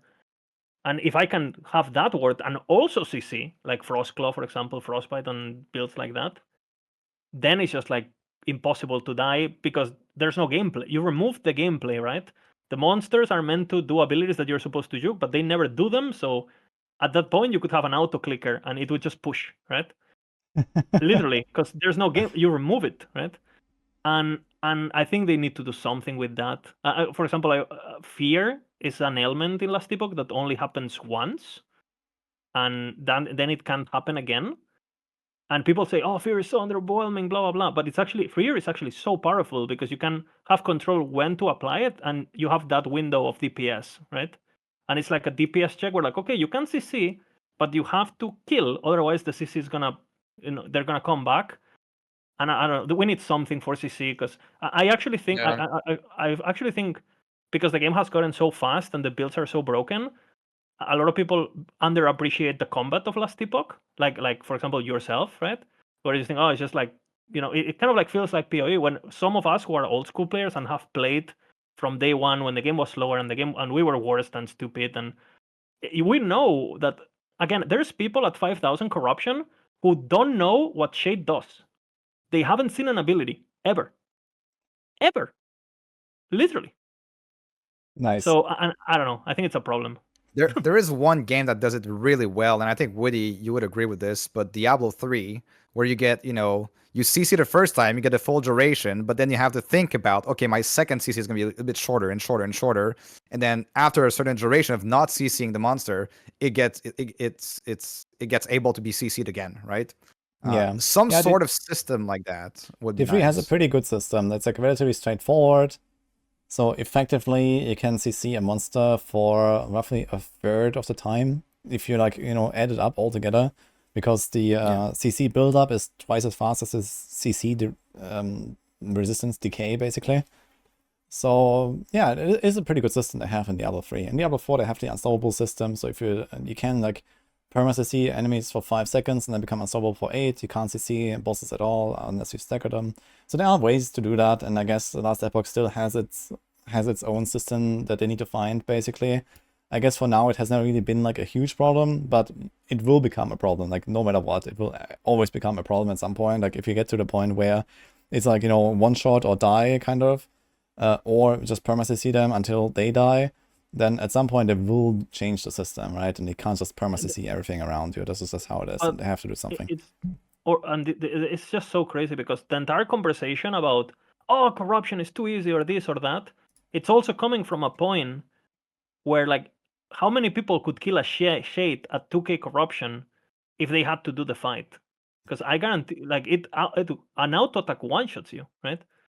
The problem is, the people who did that are they're just snap freezing in groups, or so again, it just, you can't balance the game until you balance CC, because with CC there's no combat, so there's nothing to balance. It's they need to fix CC, in my opinion, before they touch anything. Well, I think this patch is a right step in the good. It's a for sure, good step in the right direction. Let's see how it turns out, right? How it actually feels in gameplay. But I think the CC change on bosses, on Shades, on Harbingers and stuff like that, and the Pinnacle boss hopefully also has it. But I think it's going to be a good a good change compared to the permanent stun locking that we had before. Yeah. Well, in my opinion, bosses should just be immune, period. It's a boss, bro. Okay, so before we close this last topic, I want to ask the chat here if they have any other questions to discuss or talk about, or for you guys that are the pros. Otherwise, yeah, there was a comment earlier, much earlier in the podcast, about when we were talking about 1,000 corruption and going fast in 1,000 corruption, and so there was a question asked, what builds can actually blast 1,000 corruption? And if you go on the corruption tier list that we have on Maxroll, there's anything A tier and S tier can pretty much blast 1,000 corruption. All of the builds there, they just have a really good time, assuming you have the proper gear and the proper setup. You'll have a really good time in 1,000 corruption for sure. Okay, that's very good input, actually, so that people understand kind of what is the ranking there, I guess.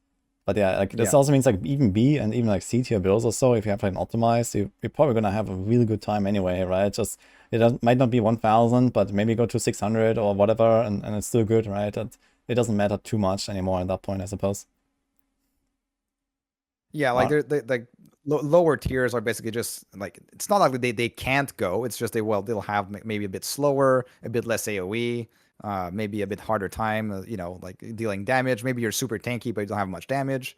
Like there's a lot of things taken into consideration. Yeah, I actually got a lot of questions here, so keep them coming, guys. Let's go through them like kind of rapidly. Let's do like max 1 minute or so per question, so we can like get as many in as we can.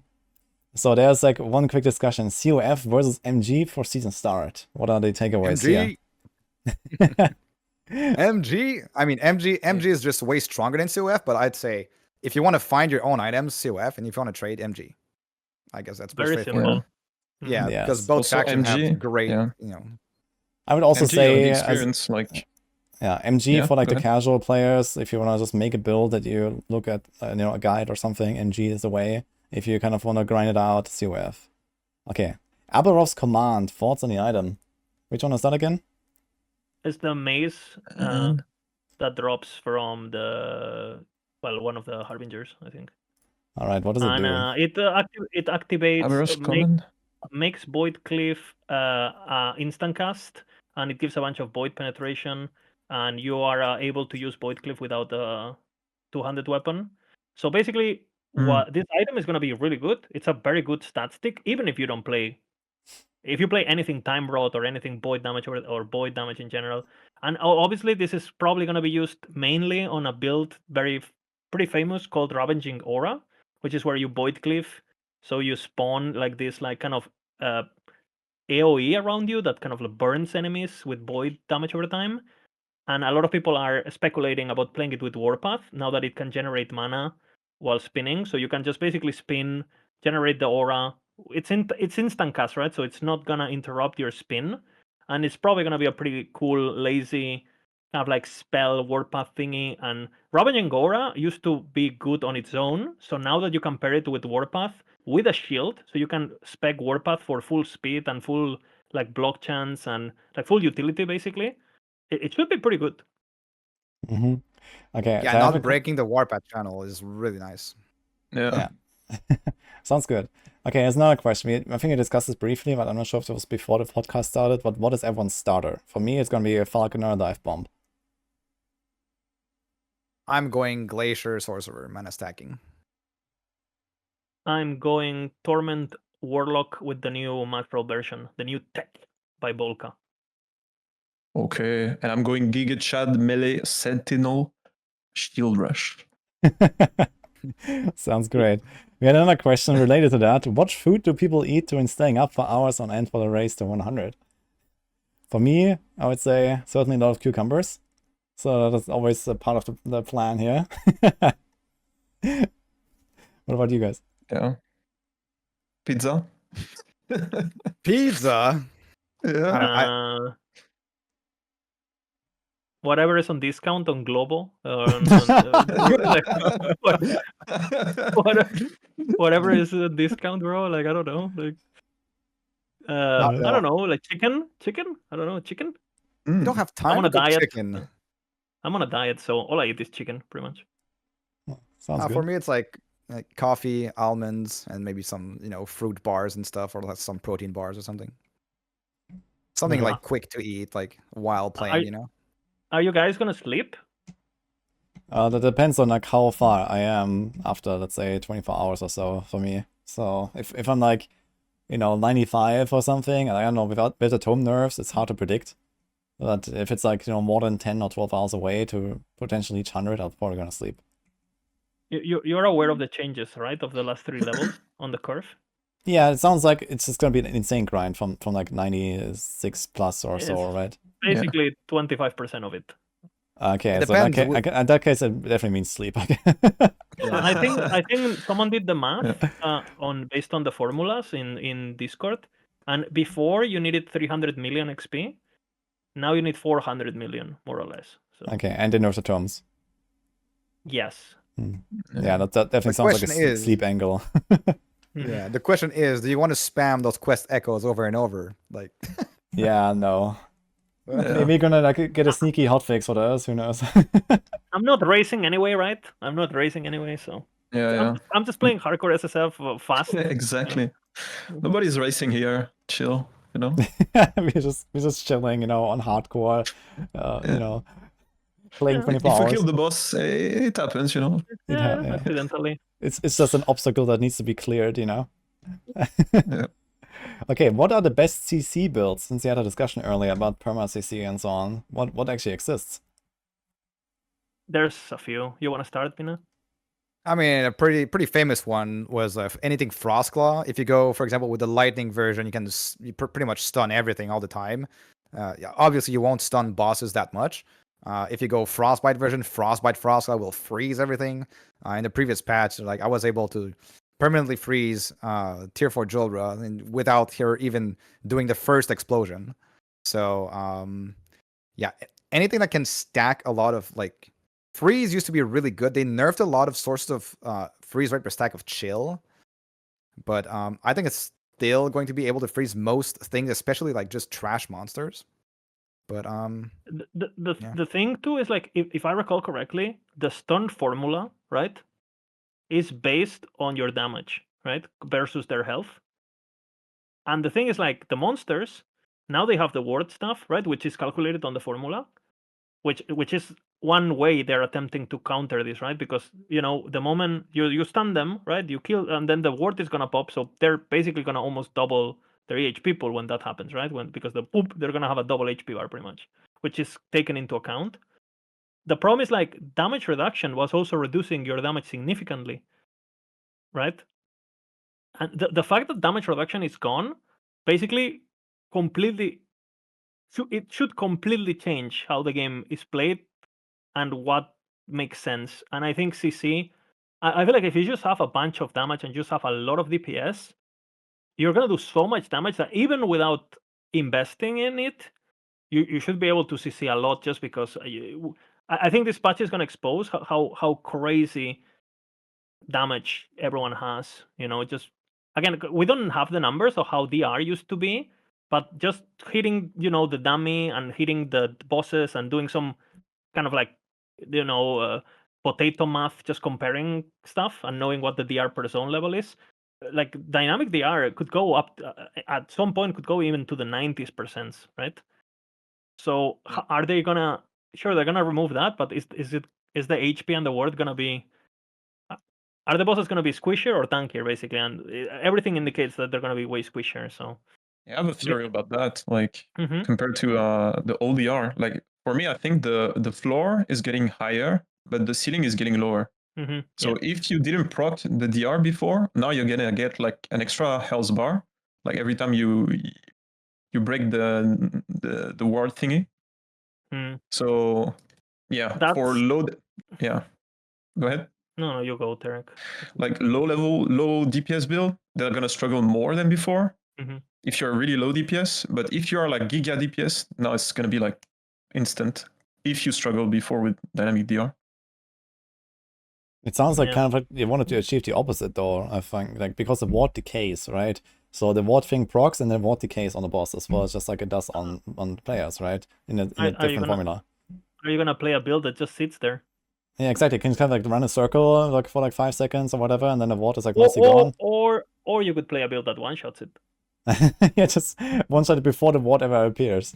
I mean, if you have a really big hit, that might be possible, right? So. Yeah, it is possible in theory. Like I'm not quite sure what this system achieves actually, because it's like if they're the way I like to say it is someone actually reported this. Someone actually reported this. I'm stealing these words from someone else, but like it's an over-engineered solution to a problem that does not exist. So basically, they could just give it just more health. Why buff the bad builds? And you know, like the top builds are still gonna kill it. If you have low DPS, why do you want to give, you know, I guess not an advantage, but like, do you really need to buff the low DPS builds, or could you just not, you know, buff the skill or something, or you know, balance like more properly? Well, I guess there's like a bit more of a, like more detailed problem here, which is that certain builds are just really good at AoE damage and not really anything else, and other builds are really good at single target damage. And I guess this is probably what they're trying to achieve. They're trying to make like kind of like AoE builds more viable with this by giving like a more streamlined bossing experience. That's kind of what Diablo 3 has done with Bane of the Stricken, for example, which was a kind of crazy band-aid for a problem that existed, that no one could kill bosses after a certain tier. Like, you were able to get to the boss, and then you had like 8 minutes, and you would not kill a boss, you know, in like a 15-minute run. So this is kind of like how Diablo 3 had that problem at the start, and then they made Banjo Stricken to make sure that eventually you stack up extra damage done to the boss over time, and everyone could kill a boss in, you know, still minutes sometimes, you know, multiple, like even up to like slow builds, like 5 minutes or so. But it was doable for every build. So I think this is probably what they're shooting for here. They don't have to balance the single target potential on every single build, because it will feel bad fighting a boss for like 5 minutes or 10 minutes in Last Epoch, when other builds do it in like 10 seconds, right? And so you streamline it a little bit without doing some weird Banjo Stricken mechanics, for example. So I can kind of see where they're coming from. The good thing is that this system can be easily adjusted. I mean, at the moment, there's not that many people that have tested the system, so I would assume that getting it at the first time, especially when their balance is still up in the air, right? It's definitely going to be a bit monka, right? But I mean, I think what they're trying to do is basically don't punish bad players. It's pretty simple, no? Right? Yeah, exactly. Punish Like, them less. you know, you have a system that actually, like, you know, you proc the ward, and then, okay, just wait a little bit, and if your DPS is like super weak, then you just have to deal with the life bar of the boss. But if your DPS is super high, you also have to deal with the ward, right? So this is the idea. So I think it's not a bad solution. It depends on the balancing. So they can tweak the numbers maybe. Punish them. Yeah. It's also going to be really... I want to chime in on it. These are so many implications, though, that it's kind of crazy, because there's builds that you basically worked on that. For example, cooldown-based builds, right? Now, it could affect how they feel too, right? Because the thing is, if you have before, right, you had like, let's just say a dot build, right? A build that can hit the dummy for like hundreds of millions, because you're just stacking hundreds and hundreds of ignites. Like, those builds before, they were losing 90% of their damage because they were just ramping like crazy. Whereas like some guy playing Swipe Werber, they didn't even proc the dynamic DR, right? They didn't even proc it because it was dynamic. So if you don't do enough damage, you didn't even proc it. So this guy is doing his full damage, while these other builds are doing 10% of the total damage. And now that's gone, bro. And all they added is 4 times HP. Right? When the difference in DPS, it's more like thousands, right? Numerically. Yeah, it definitely seems like the dynamic damage reduction did affect certain builds way more than others, and now it's like, okay, like weak single target builds have it a bit easier, and strong single target builds have it a bit harder, and it kind of, you know, evens out, I guess, to have like a streamlined bossing experience. Because what happened is that, for example, you had a build that was basically like a one-punch man build. Like, you would one-tap the boss. The DR didn't have time to like kick in. So now it's actually worse because it has more health, where before you didn't have any DR, for example. Okay. It's going to change how people gear too, because it was a strategy actually to, well, my damage, I'm losing my damage, and, you know, for investing into doubling my damage, and I'm only getting 25% faster, I'd rather be immortal. And in every planner, you would just focus on HP. What I think right now, what's going to happen is that you're going to reach a difficulty point where HP can't save you, but damage can, because if the boss doesn't, you know. So it's going to be so interesting to see, again, if CH, like what Bina was talking about, like super DPS meta begins, or I think the game is basically forget everything you know, pretty much. Great. This is why we have Maxroll Maybe not guides. that bad. Yeah. Maybe not that bad, you know. But I did. Yeah. Okay, this is actually the last point that I have for now. So this was the last question that I saw in chat. So let's wrap it up with that. So what about adding new builds to Maxroll? So I know that you have mostly been doing a lot of work on updating the existing builds. And I mean, there is like new potential for new items and stuff like that. But what is like kind of like your philosophy here as the Maxroll team? Like, how are you gonna do this? Like, what can we expect for the cycle? Do you have any plans already? I mean, we have our eye on things. I also think that right now that the bar is also raising for content creation, we want to be very careful on releasing stuff that we might not be super confident. You know, just because we play the game a lot doesn't mean we know everything. And, you know, it would be very easy for us to just slap some like everyone's doing pretty much. Just go in a planner on YouTube and by the way, this is gonna be insane, and then you go in, you play the build, and you can't even sustain mana or whatever because you didn't account in this and that, right? So I feel like I'd rather just make sure that whoever focuses on something gets knowledge about it. We're obviously gonna be looking at what the community does and just like yoinking here and there, right? Like everyone yoinks from everyone, and obviously Avalanche, I would say, is on the list. We have something, a build that, to be honest, was already playable before, like the Voidwell Erasing Strike stuff, which should be better this patch with the buffs to Vitality and all of this and the new weapons and all that. So that's in the radar. But yeah, and then all the new uniques, and then whatever gets popular, more mana options. I don't know. Yeah, the thing is that if, there are so many builds that are possible and playable in Last Epoch, but when you're comparing to like, I don't know how many builds we have in like A tier that can blast 1000 corruption, but let's say we have 20 of those. If we have 20 builds that are blasting 1000 corruption, why would we make like a D tier build or a C tier build, right? It's like there's very little incentive to make these builds, even though they might be playable. The fantasy might be super cool, but I think overall the build needs to be able to perform super well, for it to warrant making an actual build guide and spending a lot of time on it, right? And to be honest, it's also at least as people who we are supposed to be experts, right? I don't really know what to expect in certain things, right? Because obviously we've been on CT, right? So there's things we know, but there's a lot of things that we don't know. And again, for example, we don't know Aberoth, right? And ideally, for example, how am I gonna start cooking builds, and then I put them and they can do Aberoth, right? And suddenly that becomes, how like tier 4 Jura used to be like back like a year ago. If your build couldn't do tier 4 Jura, it's not a build, right? I wonder what, especially now that with all these DPS changes, I'm pretty sure the bar for builds is gonna also rise somehow. And I don't know. I just think we just need to get more knowledgeable in a general, because again, it's very easy to go into a planner and look. Oh, look, this makes proc. I mean, anyone can do that. Those are not guides. Those are concepts, and they're there for you to read. You don't need me for that kind of, And what we're trying to offer is a bit more catered and a bit more min-maxed, especially because in 1.0, because with the factions and 1.0 and servers and everything, we were so overwhelmed that some builds we couldn't even update properly, and that's something that we know.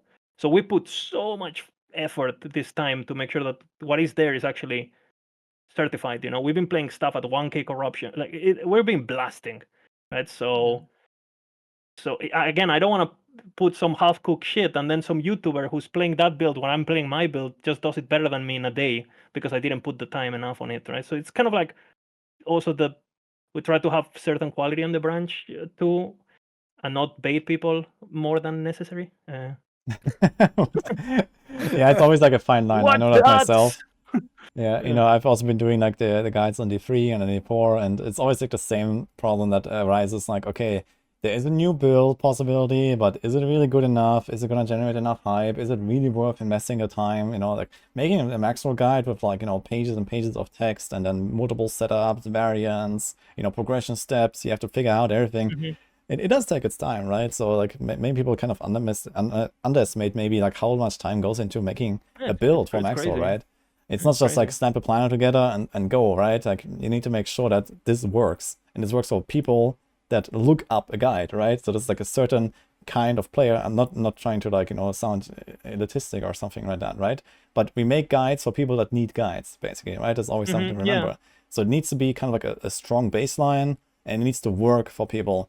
And this is like always something that you also have to kind of like think about yourself, right? You make a guide, and you are someone who has played this game for 5,000 hours, 10,000 hours. You know all the little implicit details, but many people don't, right? And you know how to make a build work, even if it sucks, because you are good at the game. But many people are not that good. So there's always like this line to walk, basically. And yeah, it sounds definitely cool, and I'm excited what you're gonna what are you guys cooking up. TLDR, we're looking at all the new stuff, and if something is worth it, we'll try to implement it. I think last patch we also failed to react greatly because there was the entire fiesta of we're not gonna do balance, or we're gonna do balance, or oh, we're doing balance on bugs.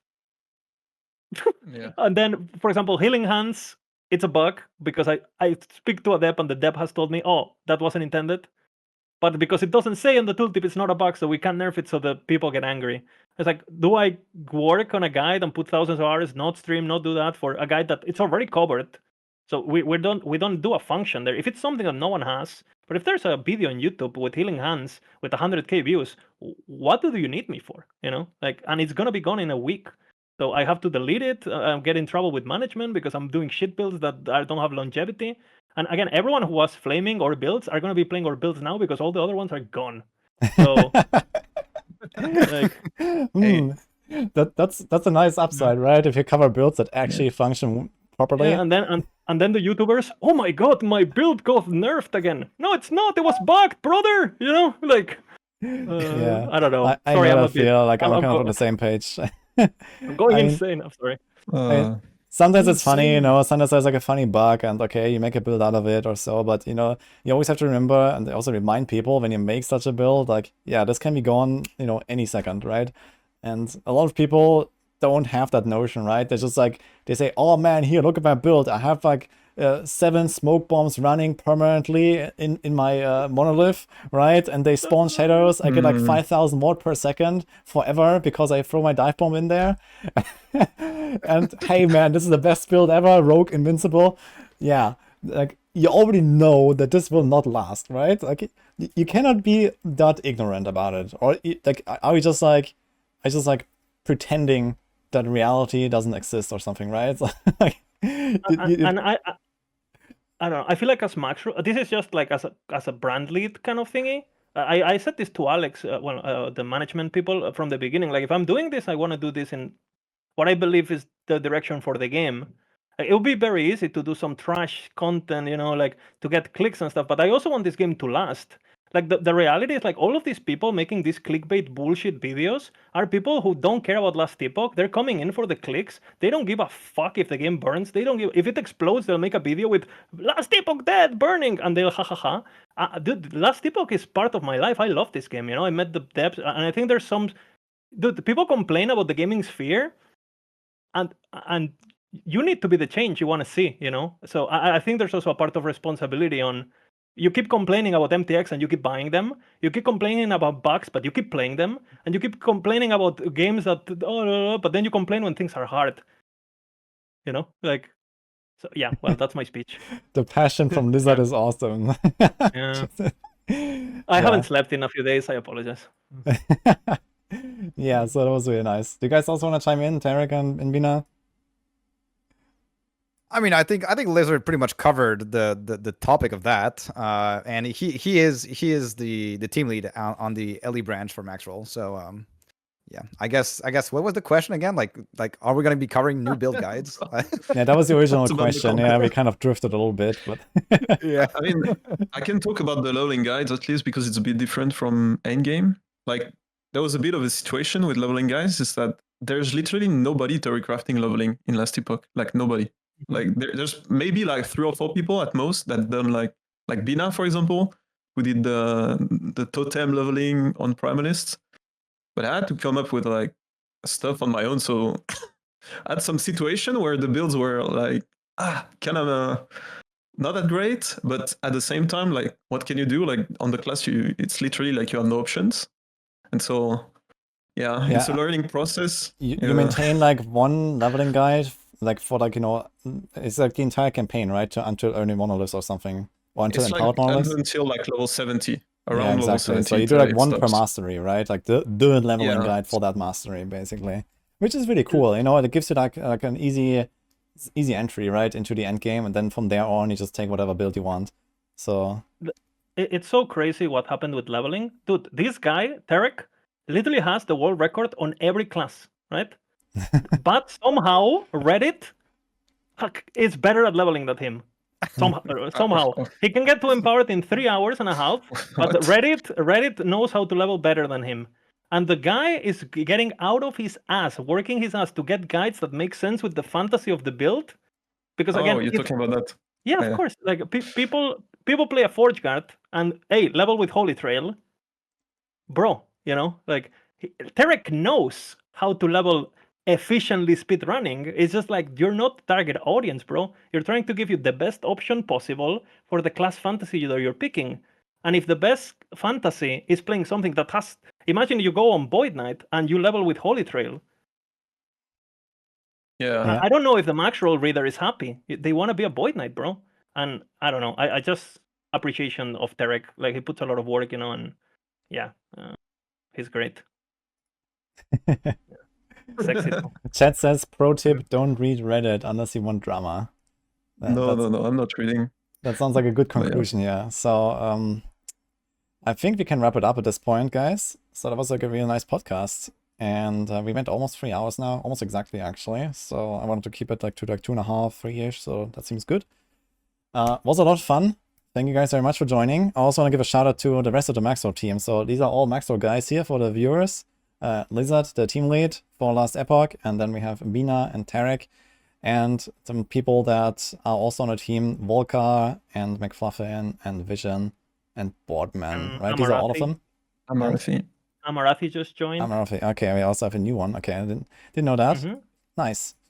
Yeah, so we had only limited spots actually. Like I've been, asking the Maxroll guys to join us for the podcast, and yeah, not everyone could be here unfortunately.